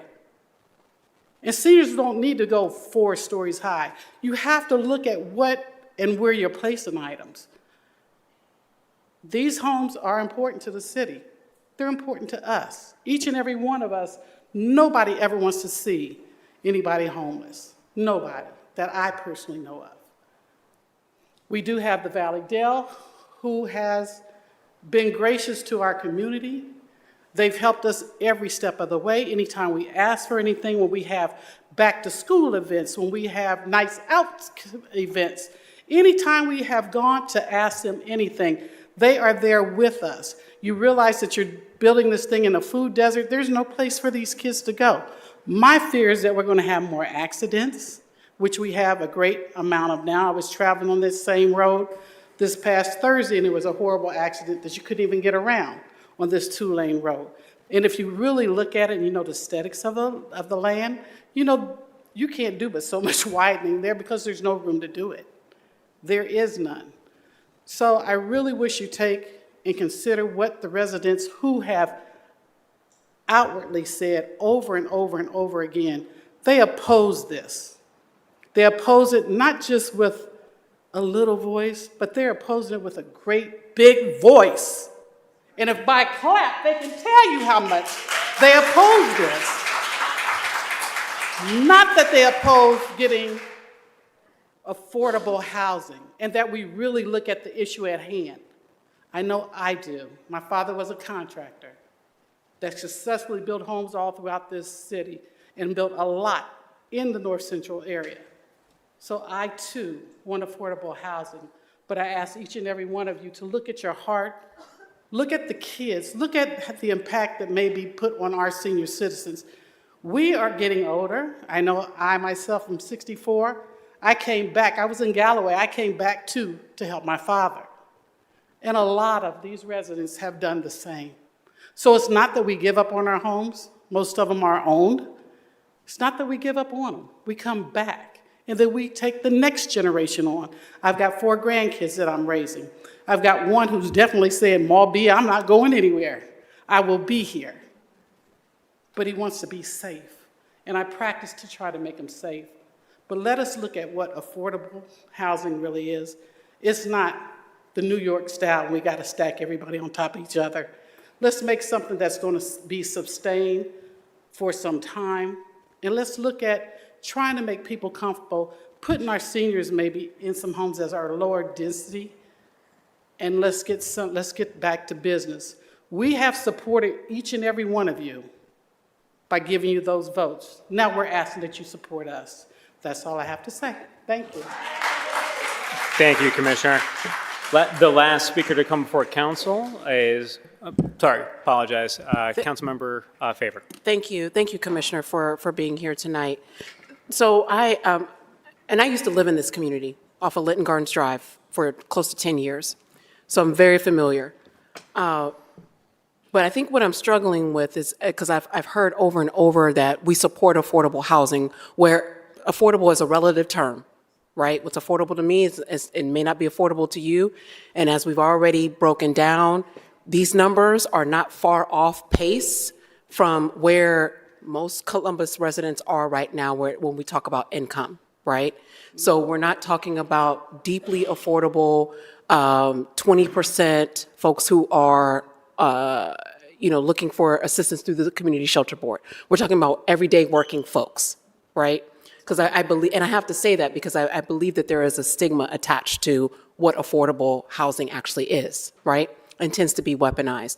But to that point, the concerns that we're hearing is that the developer has not been a good neighborhood partner, which we don't take lightly at all.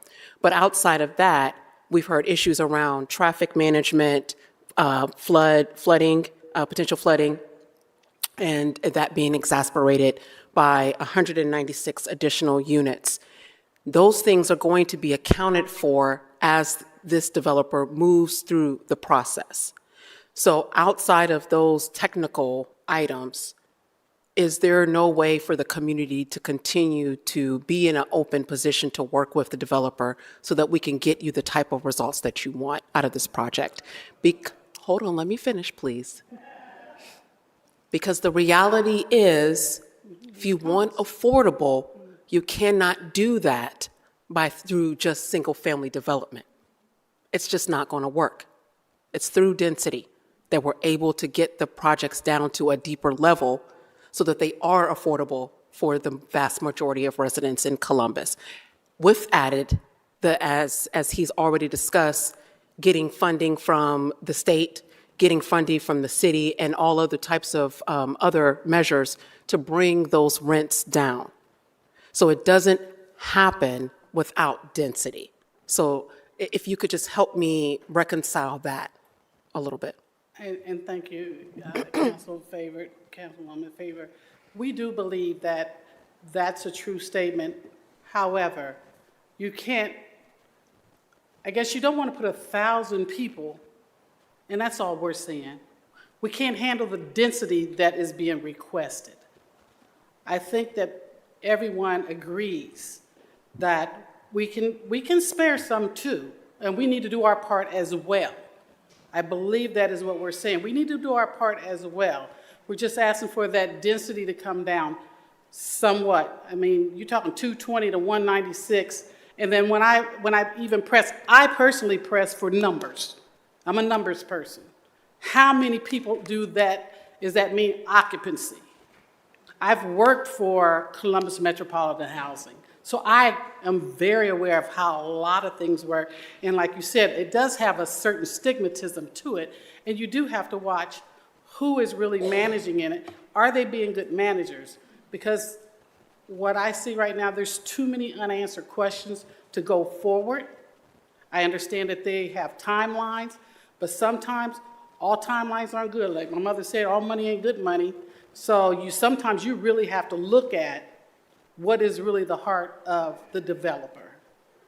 And I think that's where we're at with this. Not that we don't want to move things along, because like I said, I've been to the classes. I'm a commissioner. I know that there's 27% deficit and that we've got a mound of problems because of what we have done to get here, and that we have to correct it as soon as possible, or we're all going to be in bad shape. So I agree with you, and I would say that we need to work together and come to a solution, not where somebody's just shoving it down their throat. Nope, we're going to build it that high and watch what council do. Council will roll it over and think nothing of it. And that's the message that they're sending for the residents. And that's not a good message, I'm sorry. So. And I don't appreciate that message, excuse me, Chair, if I'm out of turn here, I don't appreciate that message as well. And I think I would speak for the rest of my colleagues in understanding that if this project was to move forward, that they have to come back to this body again before permits are issued, before anything can progress forward. But to think that the project has gone down from the original 220 or 30 or whatever it was to now being at 196, and to accommodate such a vast majority of different types of individuals from socioeconomic backgrounds, it feels like, excuse me, a missed opportunity to provide much needed housing in our community. And so I just want to make sure I understood exactly where you all were coming from, that a lot of the animosity right now, and probably rightfully so, is with the developer at this point in time, but there could be some opportunity to work through those technical problems like flooding and traffic and sidewalks, as you've indicated. Right, and we want to be able to feed them. We want to be able to make sure that the kids have good ground to play on and that they're safe. Understood. Safe. Understood. Thank you, Commissioner. Thank you very much. Thank you, Commissioner. The last speaker to come before council on this project is Commissioner Tiffany White. Chair White, welcome back to council. By now you know the routine. If you can give me your right hand. Do you swear or affirm the testimony you're about to give shall be the truth and nothing but the truth, as you shall answer under pains of penalty of perjury? If so, please say I do. I do. Thank you, Commissioner. Floor is yours. Thank you, Councilmember Pro Tem Dorans, members of council. I am here to kind of give some perspective. I understand the affordable housing piece. Our North Central plan was very clear that we wanted homeownership and single-family homes. I don't think that a lot of folks realize that this is one of the few communities that we still have almost 50% African-American home ownership, and that home ownership is generational, so the homes are being passed down to the next generation. We have very few homes that are for sale, and when they are, they're picked up by a neighbor or someone else. I hear all the time that you're a diamond in the rough. Well, if we're a diamond in the rough, we should be treated as such. And when you ask for things such as, is it possible to have senior housing? We'll get back to you. Okay, that's fine. The second meeting, there's no real reason why you're not going to build senior housing. You're just still going to move through with this project. When there are questions about, well, in North Central Village, these things are happening. This is a senior community. How are we going to address the safety of the neighbors? First, the gate didn't work. Then the gate was hit. Then the gate has stood up. Now the gate is gone. We have folks that are vulnerable there. We have people that are handicapped. And let's not pretend that they're not Kia boys, because they're everywhere. Vehicles are being stolen, homes are being broken into. In Brittany Hills, we have some young men that are kicking doors, just kicking doors and running. They're doing things that, you know, you add more kids, you add more problems. We have one elementary school that when Arlington Park was closed, those kids came over to South Memphis. So we're putting a burden not only on the roads and highways, we're putting a burden on the schools. Drop-offs and pickups in North Central and Brittany Hills are on Sunbury Road. I can't tell you how many times someone has cut around a bus. And it's on a curve where this is going. My concern, and I expressed those concerns to Council Member Pro Tem Dorans, were the fact that I understand that the water and all those things will be addressed later. We have a trail that we can't use when it rains. So to say, oh, they have the beautiful Alum Creek Trail for access, we don't have it for access now. When it rains, it pours, and that trail is flooded. You cannot pass it. So you're going to build a development of 196 units in a 50-year and 100-year floodplain, and no one can tell us when the last flood was, because it's always been green space. It's always been a scenic corridor space. So now we're going to add that. We're going to take all that green space away and then build concrete and all that good stuff. And when it rains, Sunbury Road is going to flood. Valley Dale is going to flood. That trail is going to be even more flooded. And then it takes days for that water to recede. So my concerns are not after we vote on this. My concerns are if this goes through, the impact that it's going to have, not months or years, but decades down the line. Because you're not going to be able to resolve that unless you raise the trail. Now we're talking about other money, other funds, and that's recreation. We know we don't fund recreation the way we should. We do know that. There are no sidewalks on Sunbury Road. So these kids would literally be standing on the street, or they're going to be coming through the neighborhoods to try to catch a bus or to try to do anything, or try to utilize Mock Road, which that's just a train wreck in and of itself. We have Eastern Glen that was built. We have issues with the flight plane, is that what you call it? And the windows and all those things happening. Half of Brittany Hills was considered. There was a deal struck for Eastern Glen, so they decided not to do it. So those folks are impacted. So you have 1,000 houses between Mock Road and Argyle, which is Brittany Hills. And now you're going to add more onto that can't even, you can't feed them, you can't clothe them, you can't recreate them because there's barriers to all of those things. So we're going to add to that. What I'm asking council to do is, and I talked to Council Member Doran's office, do we work with the developer? How do we work with the developer collectively before we go through? And like he said, there might be another application process in January. Let's work together and figure this out. I need North Central Village addressed. That is your property. You say you build it, construct it, manage it. Let's manage it. But we need to get back to the drawing board and figure out, can we have more of these type of units?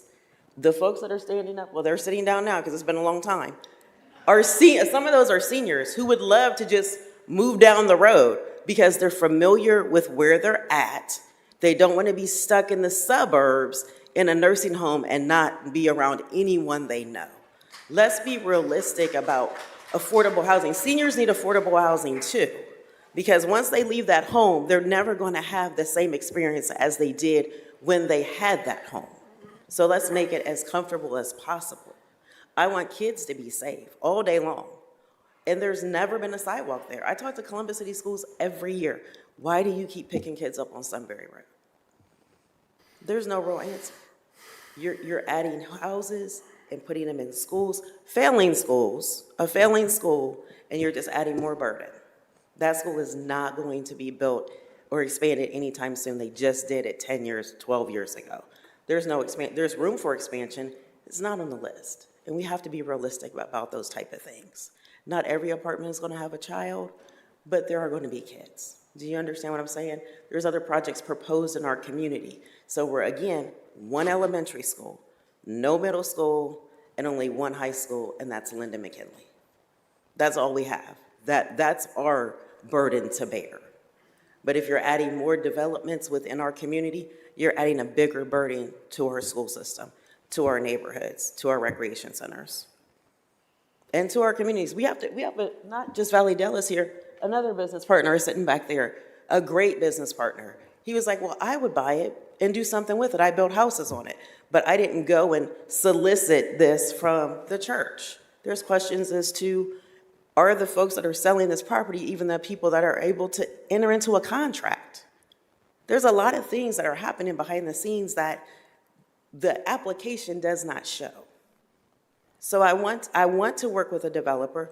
We worked with them awesomely when we got North Central Village created, but it wasn't a 6-month and done process. It was several months before they even did the application. What is it you want? What is it you'd like to see? How can we partner and be the best neighbor to you? Things have changed, managers have changed, directors have changed, and that's life. But the commitment should not change. When you give an expectation, you should keep that expectation.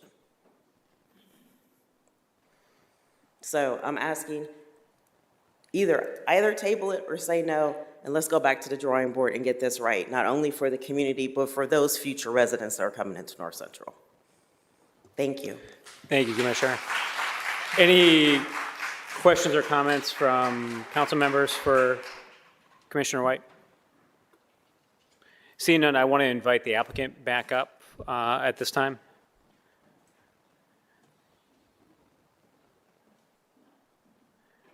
Mr. Skinner, I'll let you start and then allow council members to ask questions based upon the public testimony we just received. Thank you very much. And I tried to take notes during that. I'm going to try to hit as many of the comments as possible, but if I miss any, please remind so I can address those as well. A few points here. So again, on the application timeline, the upcoming application is the critical path. We're seeking $3.5 million from the state of Ohio. Those are funding sources that are not going to be available for at least another year. So that is the timeline here. In terms of the accusation around soliciting the church, that property has been on the market for a year. We were reached out to by a broker. We did not solicit it in any way, and we have every right to purchase the property. Frankly, we wouldn't take the risk of doing all this if we didn't.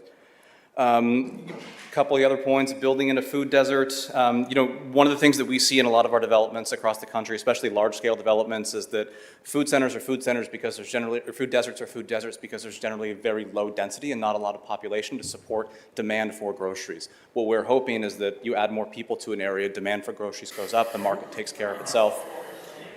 I'd ask folks to allow the speaker to complete his comments. Thank you. And then in terms of green space, I would add it's an underutilized green space now. I was out there 4 hours ago. There's basketball hoops without rims on them, and it's not being a utilized green space. Our site plan, based on the feedback we received from the community in those meetings, we have a little over 2 acres of green space incorporated into our site plan, as well as more than 40 trees that are both separating the multifamily development from the single-family areas and lining the streets around it.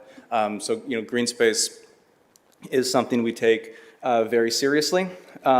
Moving through these, the other points of feedback that we adjusted our site plan and our plan with from the Area Planning Commission was the decrease of 220 to 196 units. That is something that we believe is still financeable, and frankly, it's a density that we think is warranted in the city of Columbus. The trees I mentioned as well.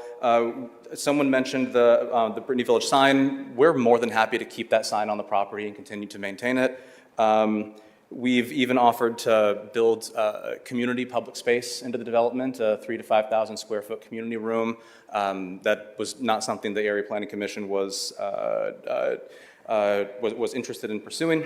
In terms of our reputation, we are a large national multifamily developer, and we've been in Columbus for a very long time. We are looked very fondly upon by the Ohio Housing Finance Agency, by the City of Columbus, and by Franklin County. We're solicited for projects by all of those bodies because we have a long-standing track record of developing high-quality, affordable housing units that residents can be proud of regardless of what their income is, and then managing those housing units in a way that allows folks to live at an affordable level with dignity.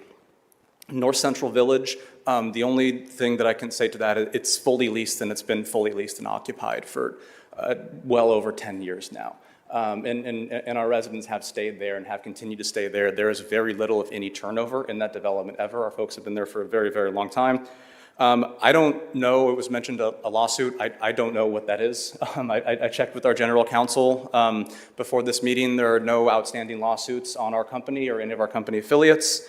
Again, we are not coming in, I think this was mentioned earlier, just to clarify, we are not coming in to build and then leave. Through our financing, we are legally obligated to continue to own and manage the development for at least 15 years. Other developments in Columbus, it was mentioned earlier, Parsons Village is a senior development on the south side. We've owned and managed that for about 10 years now. Residences at Career Gateway is one of our developments on the south side as well. Both those are partnerships with Community Development for All People, who is another neighborhood partner that solicits us to come partner with them to develop sites.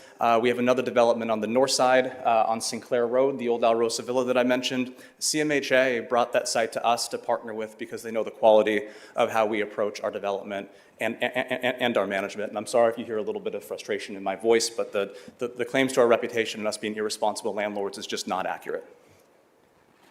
A couple of these other ones. Again, to a couple of the points, the site is not in a floodplain. We wouldn't be standing here talking to you if it was. It's been through that process with the city already, and we'll continue to go through that process.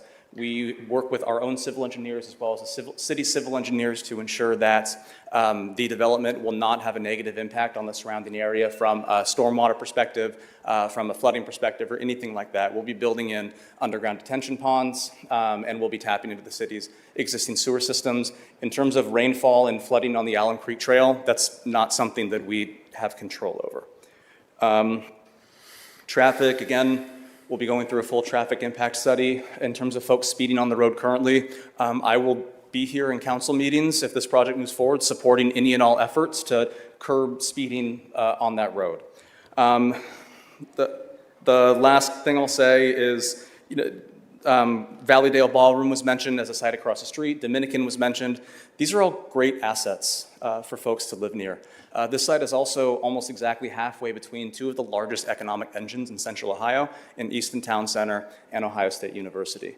That's the reason we want to develop at this site, because those residents can have access to those assets, just like folks who live in the community do. And we think the density is really necessary to allow a lot of folks to have access to those assets.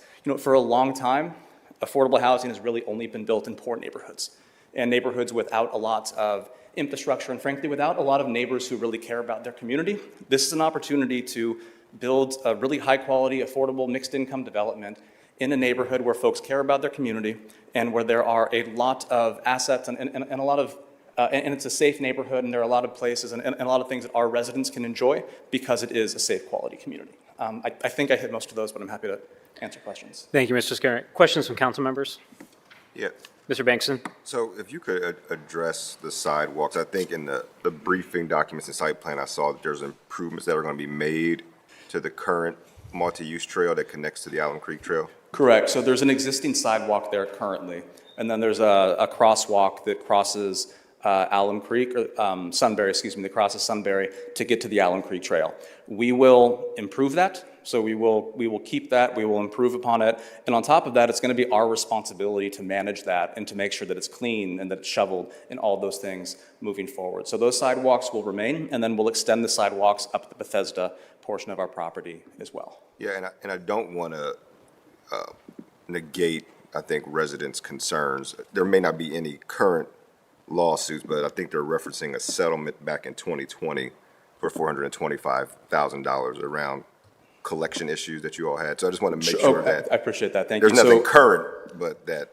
No, I appreciate that. So the settlement in 2020 was North Carolina. It was a 300-something unit development that was there. There were issues with fees around evictions for folks that broke their lease contracts. We settled as soon as those issues were noticed. And walked away, and there's no active litigation or active lawsuit or anything like that. I would just add, we manage 40,000 housing units around the country, and the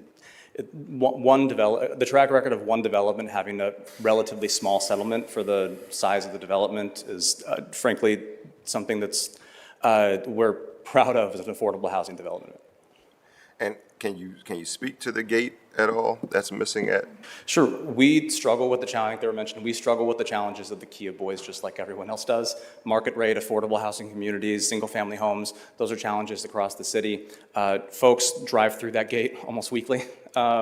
It was not repaired for quite a while. I frankly wasn't aware with it. Rita Paris at the city notified us of that issue. We repaired it the following week. It was driven over again. We're trying to resolve it. I understand that the residents of the community are frustrated that it is not resolved yet. That does also not mean that North Central Village is not a safe community. Again, evidence that All of our residents have been there for a very, or almost all of our residents have been there for a very, very long time, and there's very little turnover there. And then, last but not least, the questions that were raised about this particular project being senior, any consideration given to that? And, Sure. Why you all chose to go in a different direction? No, thank you. I appreciate that, and I apologize. That was in my notes. I didn't get to that one. No worries. So we don't not allow seniors in our developments. Seniors are more than welcome to lease one-bedroom units, two-bedroom units. In fact, in a lot of our three- and four-bedroom units across the city, and this is true in Columbus as well as in Cleveland, they're frankly occupied by grandmothers who are taking care of several kids. It is not a senior-exclusive development. But seniors are welcome there. We market to senior centers around the area when we're doing pre-leasing, so they're more than welcome to live there. From a financing perspective, this is a big site. It's over 8 acres, and we felt that density on a site that large, close to those economic engine centers that we talked about, warranted density. And just from a financing perspective with a senior development, it's much more difficult to secure all the financing that you need for that. Plus, again, the demand that we've seen, we manage senior units. Like I mentioned, Parsons Village 1, Parsons Village 2, North Central. There's a huge demand for senior housing. There absolutely is. However, there is equal, if not surpassed, demand for family housing, for young families, for older families, for any folks who want to live in a development like that, as evidenced by just the tremendous amount of interest that we've had in the developments that we have that are leasing up now across Columbus, as well as the fact that every asset we have in the city is fully leased. Thank you. Does that answer your question, sir? Thank you, Councilmember. Other members' questions? Councilmember Favor. If I can follow Councilmember Bankston's line of question around seniors, so knowing that there is great interest from the residents in this community to have units that are available for our aging residents, are there any accommodations that can be made to ensure that those that units are outfitted, I don't know if that's the proper word to use, I appreciate to it. accommodate our aging residents? Sure. I don't have the exact percentage in front of me, but I can send this as a follow-up. But we meet city, state, and county recommendations for the amount of ADA units that we have in there. We have call boxes for folks who don't want to or can't walk downstairs every time they have a guest to let a guest in. A lot of the two-bedroom units, I should add, are often also occupied by seniors that have a live-in caregiver as well. We're happy to market to senior centers that exist in the area to work with community groups to ensure that when those units become available, the seniors in the area are the first to know about it. In addition, our leasing process, and we're going through this, we don't just have a website that people sign up on. We find space in the neighborhood, so we can walk through with folks, often senior citizens, who either don't have internet access or don't have the capabilities to fill out an online application. We accept actual paper applications as well. As far as setting aside units for senior citizens, because this is not a senior-only development, we're not able through the Fair Housing Act to set aside units specifically for seniors. But I can commit to marketing to organizations that work with seniors in the area. And I can tell you just anecdotally from a lot of our other developments, seniors live in family buildings all the time. No, I absolutely know that. And then, there were several comments that were made about the management of the projects that you have around the Columbus community. Sure. And so were those developments that you all were managing as a development company, or were those sent out and being managed by some other company? Every development we've ever built in Columbus, we continue to own and manage. So I'm not sure what specifically it was referring to, but we own and manage just under 600 units of affordable housing across Columbus. The project list includes North Central Village. It includes Residences at Career Gateway. It includes Parsons Village Phase 1 and 2, which are senior developments, as well as 2 or 3 other projects on the south side that we're partners with Community Development for All People. We have 180 units coming to market where CMHA is a co-owner, co-developer, and we will manage that for at least the next 15 years, most likely the next 30. And then another 250 units coming to market next year with Community Development for All People that we will own and manage. So we are, everything we've built in Columbus, we still manage to this day. And then you provided the numbers earlier today, but can you give the breakdown again, the unit distribution from 1 bedrooms to 4 bedrooms? Yeah, so we are at 30% 1 bedrooms, 25% 2 bedrooms, 30% 3 bedrooms, and 15% 4 bedrooms. Thank you. Councilmember Remy? Yeah, that management, is that on-site management? Yes, we have, So somebody lives there? Yes, they don't live there, no, but we underwrite into our developments on-site management 6 days a week. So they'll be there from 8 to 5:30 p.m. And then additionally, we have regional managers that we pull in for heavy lease-up time periods or any time periods where we think there's going to be more activity than usual, so we can ensure that we're still providing that quality of service. We also have maintenance built into our underwriting, so we have maintenance on staff. They're available 24/7. They're on site those same hours, 6 days a week. They do everything from change the batteries in folks' smoke detectors to make sure there's no trash on the outside of the building and take care of anything else that happens with managing a house, whether it's a single-family house or a multifamily house. And then we've also underwritten security into our development, so we'll have security cameras interior and exterior. We don't expect, this is a nice neighborhood, we don't expect to have significant challenges there, but it's there, so if something does happen, we're able to work with the local authorities and local organizations to identify who that perpetrator would be. We provide recycling? Yes, of course. So We're required to, yeah. So you have trash pickup and recycling? Correct, yes. You mentioned the community room. What size did you say that you offer? Just something that I made a couple offers to the Area Planning Commission in the two meetings that we had. The ones that are in the site plan now include just about 40 trees that line the site, about a little over 2 acres of green space, including a lot of that green space being close to the single-family homes in the back to create separation there. The community room was something else that I tossed out as something that if the neighborhood's interested in and has a user in mind, we're more than happy to factor that into the development plan. We can, about 3,000 square feet, 4,000 square feet. Very happy to include that as a room the community can use free of charge that's open to the general public. I asked for follow-up in the meeting if there's anyone who wanted to have a conversation about that, or anyone who knew of an organization that might be an appropriate fit for. As an example, for a development on the south side, Sprout 5 is taking about 5,000 square feet of commercial space and providing a daycare there. That sort of use is what we were thinking, but we weren't taken up on it. It's still a conversation I'm more than happy to have as this goes down the road. I should add in as well, I didn't mention this earlier. We're talking about space that is open to the general public. As part of our development, we do have significant amenity space open to actual residents of the project. It includes a fitness center that the size of it we base off of the number of residents that we think are going to be using it and that are there. It includes a business center, which is picture a business center at a hotel where there's computers with ready internet access for folks to utilize, printers for folks to utilize if they don't have one themselves. We find a lot of folks in our developments are only using their phone to access the internet, so we think this is a valuable service. We have a leasing office, obviously. We have a mail room with package concierge services. And then we also have a community room, so like a clubhouse that residents can use free of charge. We generally bring in nonprofit partners to host after-school homework clubs. If there's kids there, folks can use it to rent out for holiday parties or birthday parties. The Super Bowl is always a fun one there. So we are offering that space to the residents specifically.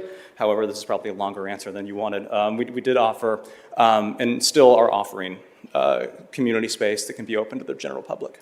Is there a kitchen in that community room? There is, yeah. Yeah, commercial grade kitchen. A little bit of an upgrade from what are in the units just in terms of size, because more people would utilize it. Okay. All right. Thank you. Yep. Councilmember Barosa de Padilla. Along the lines of Councilmember Remy, can you, just because of the size of the complex, can you talk a little bit more about staffing? Like how many? Yeah. Does that also include, do you ever do things like have private security that comes through? You know, larger units sometimes do that. Is that something that your company does? So we do it when there's an issue, if there is an issue. I can tell you just anecdotally, in Columbus, we haven't really had safety concerns of a scale that warrants private security after hours at our sites. It's something that we're open and we underwrite contingencies into our operating budget for something like that. We do have, like I mentioned, internal and external security cameras. We will have a full-time property manager on site who will be there during normal business hours, is available for walk-ins and by appointment. And then, like I mentioned, we have a series of rotating property managers that are in Columbus and in this market that go to different sites throughout the week. So on a typical week, there for 6 days, probably 3 of them, there's 2 people on staff, and 3 of them, there's 1 person on staff. That's just from a management perspective. So that is the person who is leasing units, helping folks fill out applications, doing all that. Then we also have a full-time maintenance provider on staff, and it's a similar business model in which we have 1 full-time maintenance person on the site during normal business hours, and then we have sort of regional maintenance folks that can go to communities as needed. And we subcontract out for any maintenance issues that 1 person can't handle. One thing I would like to mention is I chair senior affairs, and I think that with a lot of our villages, we find that we have challenges with our seniors. They're some of the most vulnerable folks, right? And I think that their safety and thinking about their safety, so you talked a little bit about this gate, and I know that there's been a lag in time. I understand that people have driven through it, but proximity is everything, right? And so this is the most proximate property that you have to a place where you want to build another property. And so quickly addressing those concerns gives the community confidence that then in a much larger property that other concerns would be addressed. So I just say that because I think that it's important for us to note that, as with anything, consumer usage is what is truth, right?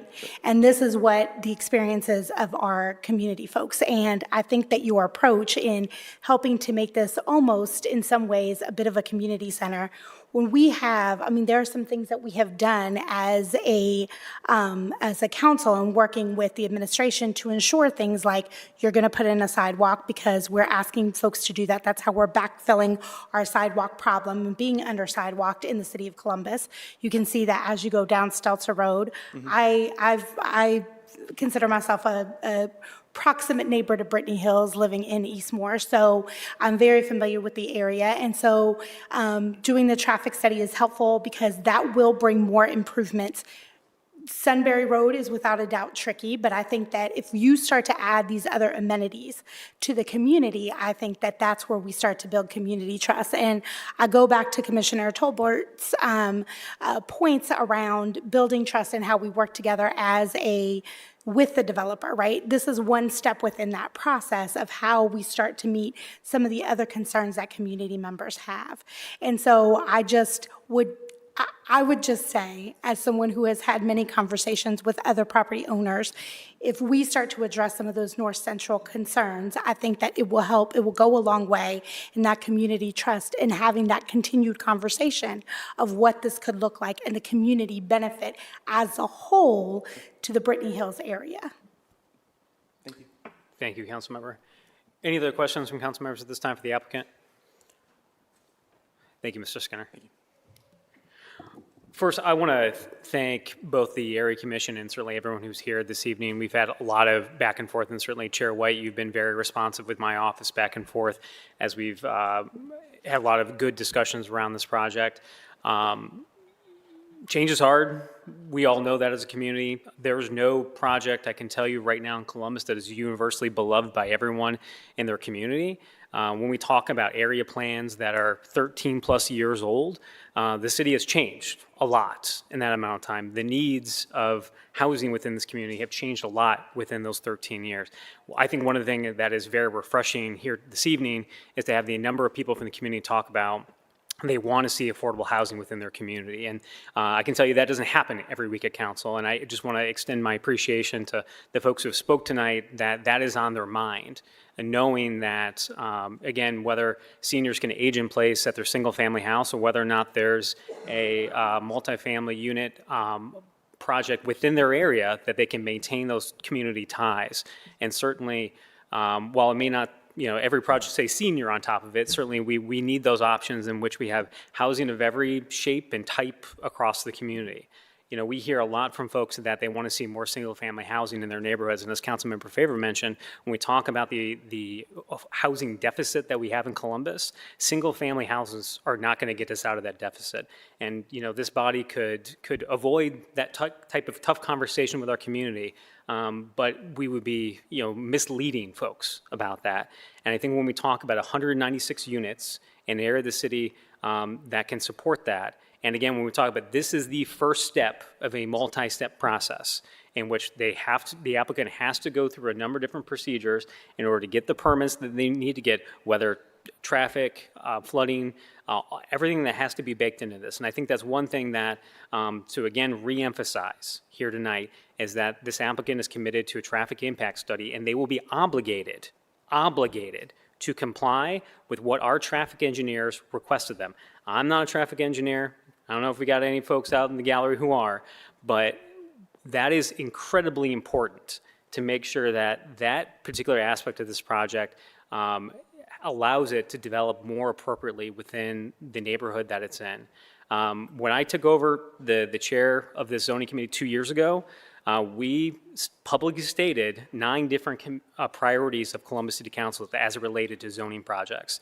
And that was to make sure that we were being crystal clear with everyone across the community about how council was going to evaluate projects. This project checks 7 or 6 of those 9 boxes.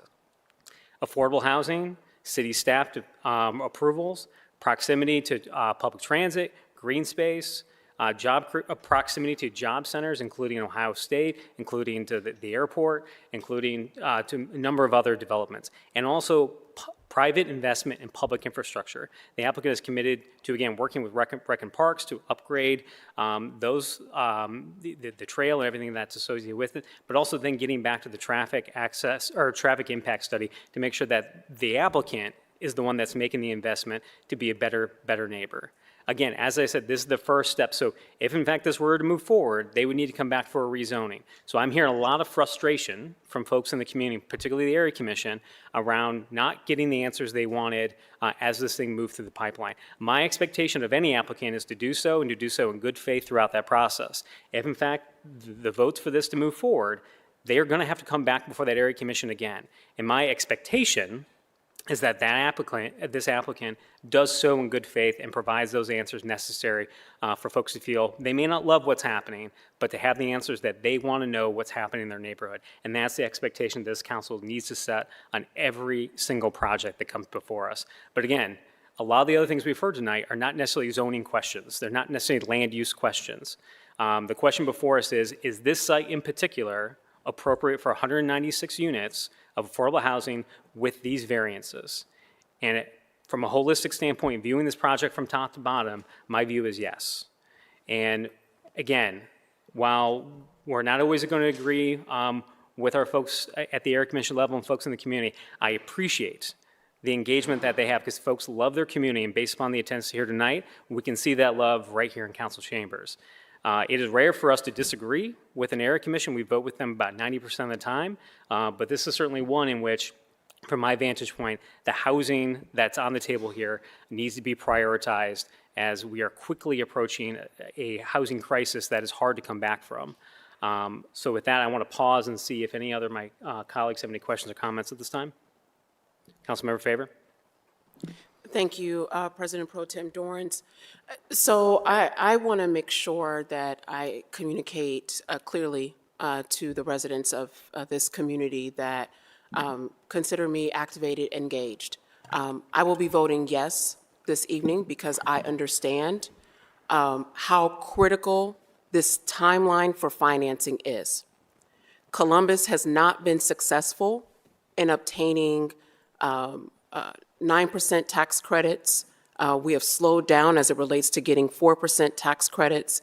And to be very clear, there is no difference between building a market rate development and a quote unquote affordable housing development.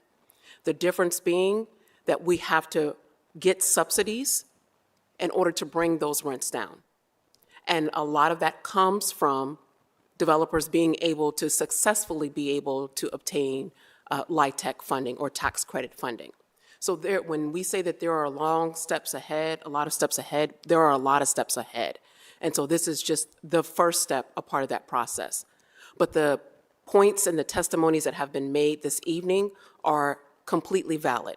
The issues around flooding, around traffic, around sidewalks, I take those very seriously.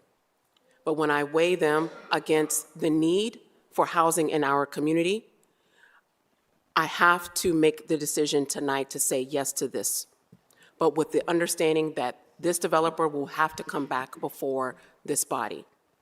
And that if we are not getting what we have, what the planning departments have determined are absolutely required by the city of Columbus, then I'm a no the next go-round. But we cannot, time is of the essence in Columbus. And the writing is on the wall. We are going to double our population size in the next 20 years. And where are people going to go? They're going to go everywhere. They're going to go everywhere in Columbus. And we are grappling with a growing homeless crisis in our community. We're also grappling with a growing eviction crisis. We lead with evictions in the state of Ohio. And so when I see a development that is going to include 4 bedrooms, I cannot disregard how critical that level of housing is in our community, especially with the community that has multi-generational folks living in certain homes. People are living now stacked up in homes, right? In single-family homes. So I know that this is not the result that the community wants to hear this evening, but I've always led with candor, and I want to be very clear with how I'm going to engage. I would be more than happy to sit down with each and every one of you, come out to meetings and talk about strategy and what that looks like moving forward. But I know how critical this timeline is into securing funding. And because this site has been up for sale for the last year, this could easily be a market rate project. And then we're talking about a whole nother host of issues for the community as well. And so respectfully, my vote this evening will be a yes. Thank you, Councilmember. Councilmember Ramey. Thank you, Council President Pro Tem Dorans, and then, of course, my colleague and her outlook on this. It's a struggle as we battle the rapid growth in this community, and it's particularly one that is in an area close to my home. We have, as a realtor, I talk about this quite frequently, that, we have on any given day about 1,400 units on the market in today's world. When I got into this business in 2009 in the real estate business, there were 16,000 units in our market but it is not going to get any better unless we're building housing of all types. And what that means is that you are stuck in your home unless you come in and win the lottery or whatever it is. We have little to no options as it relates to housing today because of the rapid growth and the number of people that are moving into our community. There are twice as many jobs as to housing that are available. And so when I see projects like this, it's really a struggle, especially when I have, the area commission so adamantly, opposed to it. But since this is a multi-step process, since they are going to do the traffic impact study, since they are going to have to continue discussions with the community, I'm willing to say yes at this point in time, but we'll be watching, we'll be listening, I encourage everybody to keep reaching out because this project can certainly become better and more adaptive to the community. And we want to make sure that they at least have the opportunity to try to win those tax credits. But certainly we will be watching to make sure that you guys end up on a better side of things in the future. So I appreciate the opportunity. Thank you, Councilmember. Councilmember Bankston. Thank you. I just want to, whenever we have these kind of difficult votes, be transparent with folks. And I will be voting yes because the question before us is really, I hear loud and clear from this community, it's not about affordable housing. The question, or what I'm hearing that we're wrestling with that we don't see just in this project but so many, is around density. And I hate to say this to folks, every single person's neighborhood is going to change. This is my neighborhood. I live in McCutcheon Crossing, just down the street. I know what Sunbury Road is like. I was a youth minister at Mount Hermon Missionary Baptist Church. I understand this neighborhood very, very intimately. Our area is going to change. Clintonville is going to change. Southside is going to change. And that change is hard. But what I will tell you is that it is upon us. It is already here. And we have to be thinking about that. And so I want to make sure I clear up two things, because I respect many of the leaders that were up here speaking, and they know that. But I want to make it very clear that you were heard. You were always heard. And I appreciate your vote. But you didn't vote for me to do the easy thing. You voted for me to do the difficult thing. And sometimes that means that we disagree. But I do not want to have this myth that just because we vote differently than what we heard, that means that we are against you or that you weren't heard. You are valued and your opinion matters. And I want to make sure that you're in this process every step of the way so that we make sure that this is better. It is a better project. I think so far from the engagement that has happened, this has become a better project. The other thing I do want to address, and I'm guessing and I'm hoping that it was just a misspeak, but it pains me to say that more kids bring more problems. That's unacceptable.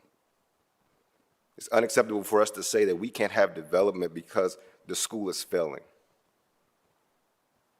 It's unacceptable to say that this is going to somehow exacerbate the food desert situation, when we know that in order to attract grocery stores, especially in this climate, you have to have a level of rooftops, meaning density, and you also have to have a mix of income to make the numbers work.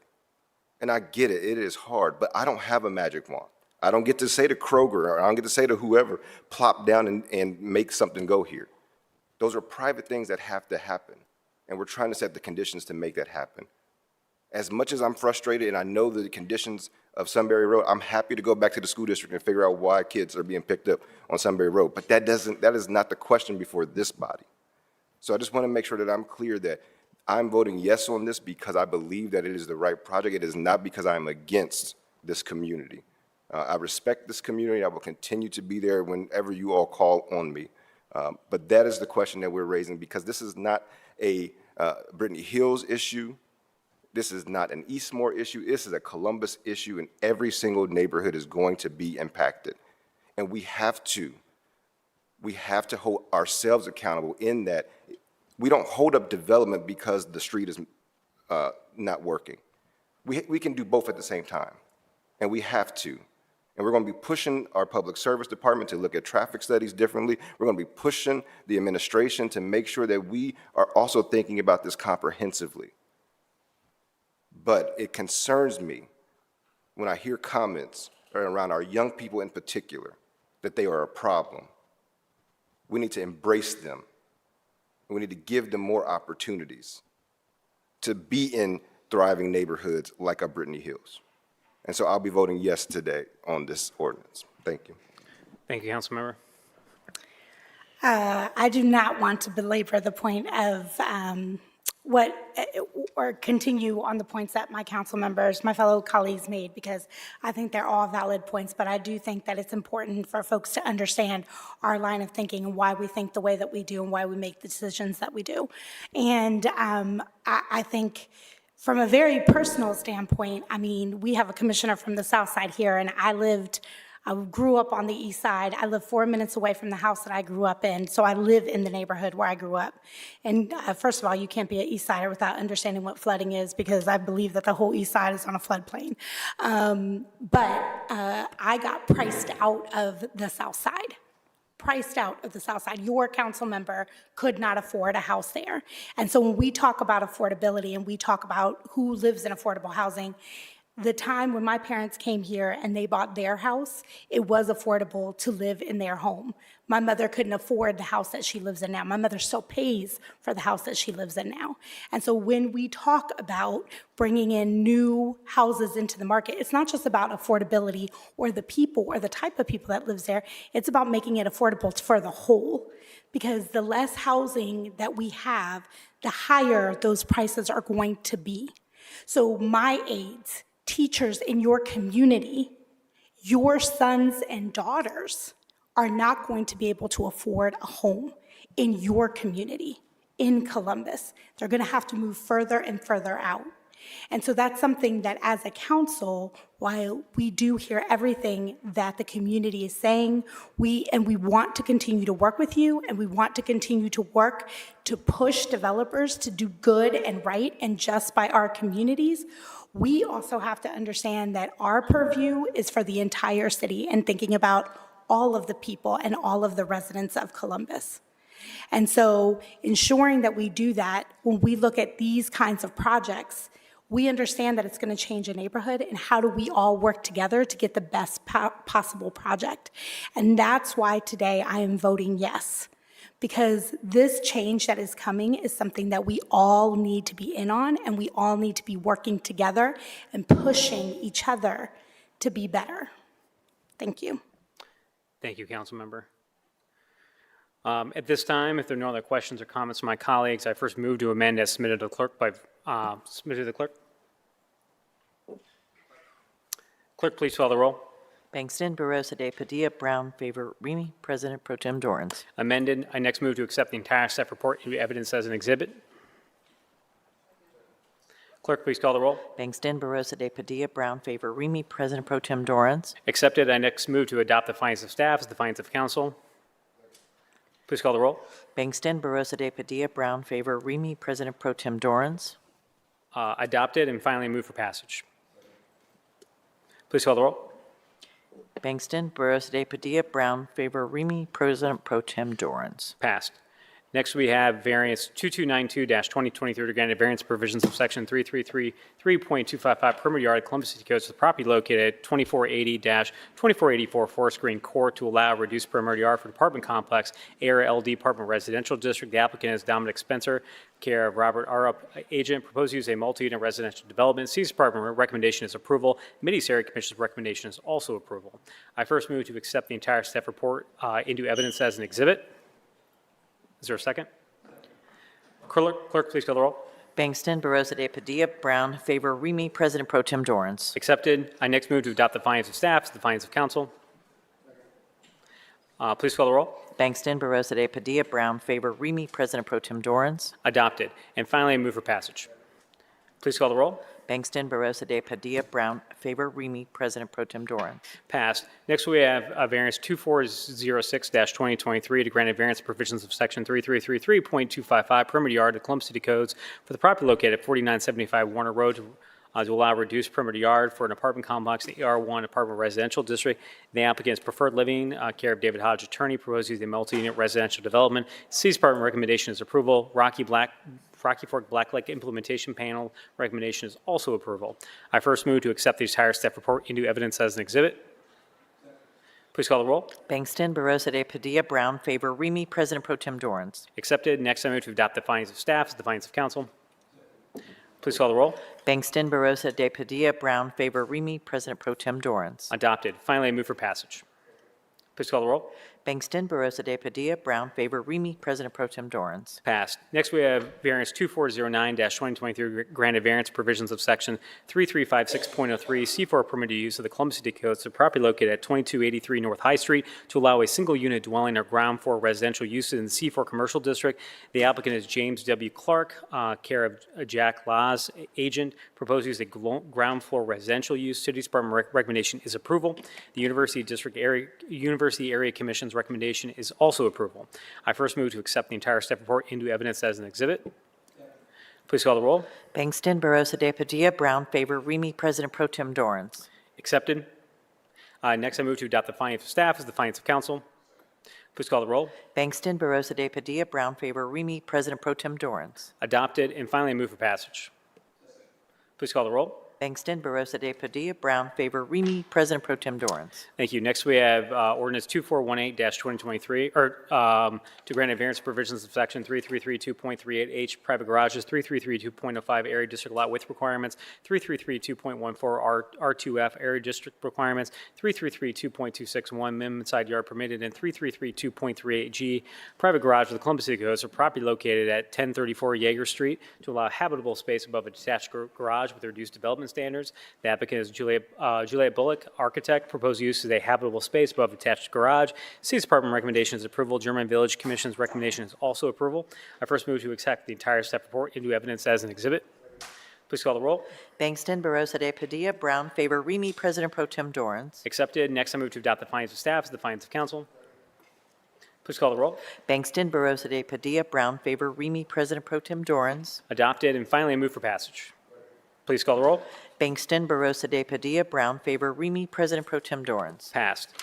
Next, we have ordinance 2439-2023 to grant variance provisions of section 3333.18B, building lines of the Columbus City Codes for the property located at 2677 Wayburn Road to allow reduced building lines for apartment complex in the ARLD Apartment Residential District. The applicant is Dominic Spence, care of Robert Arup, agent. Proposed use a multi-unit residential development. City's Department recommendation is approval. Medias Area Commission's recommendation is also approval.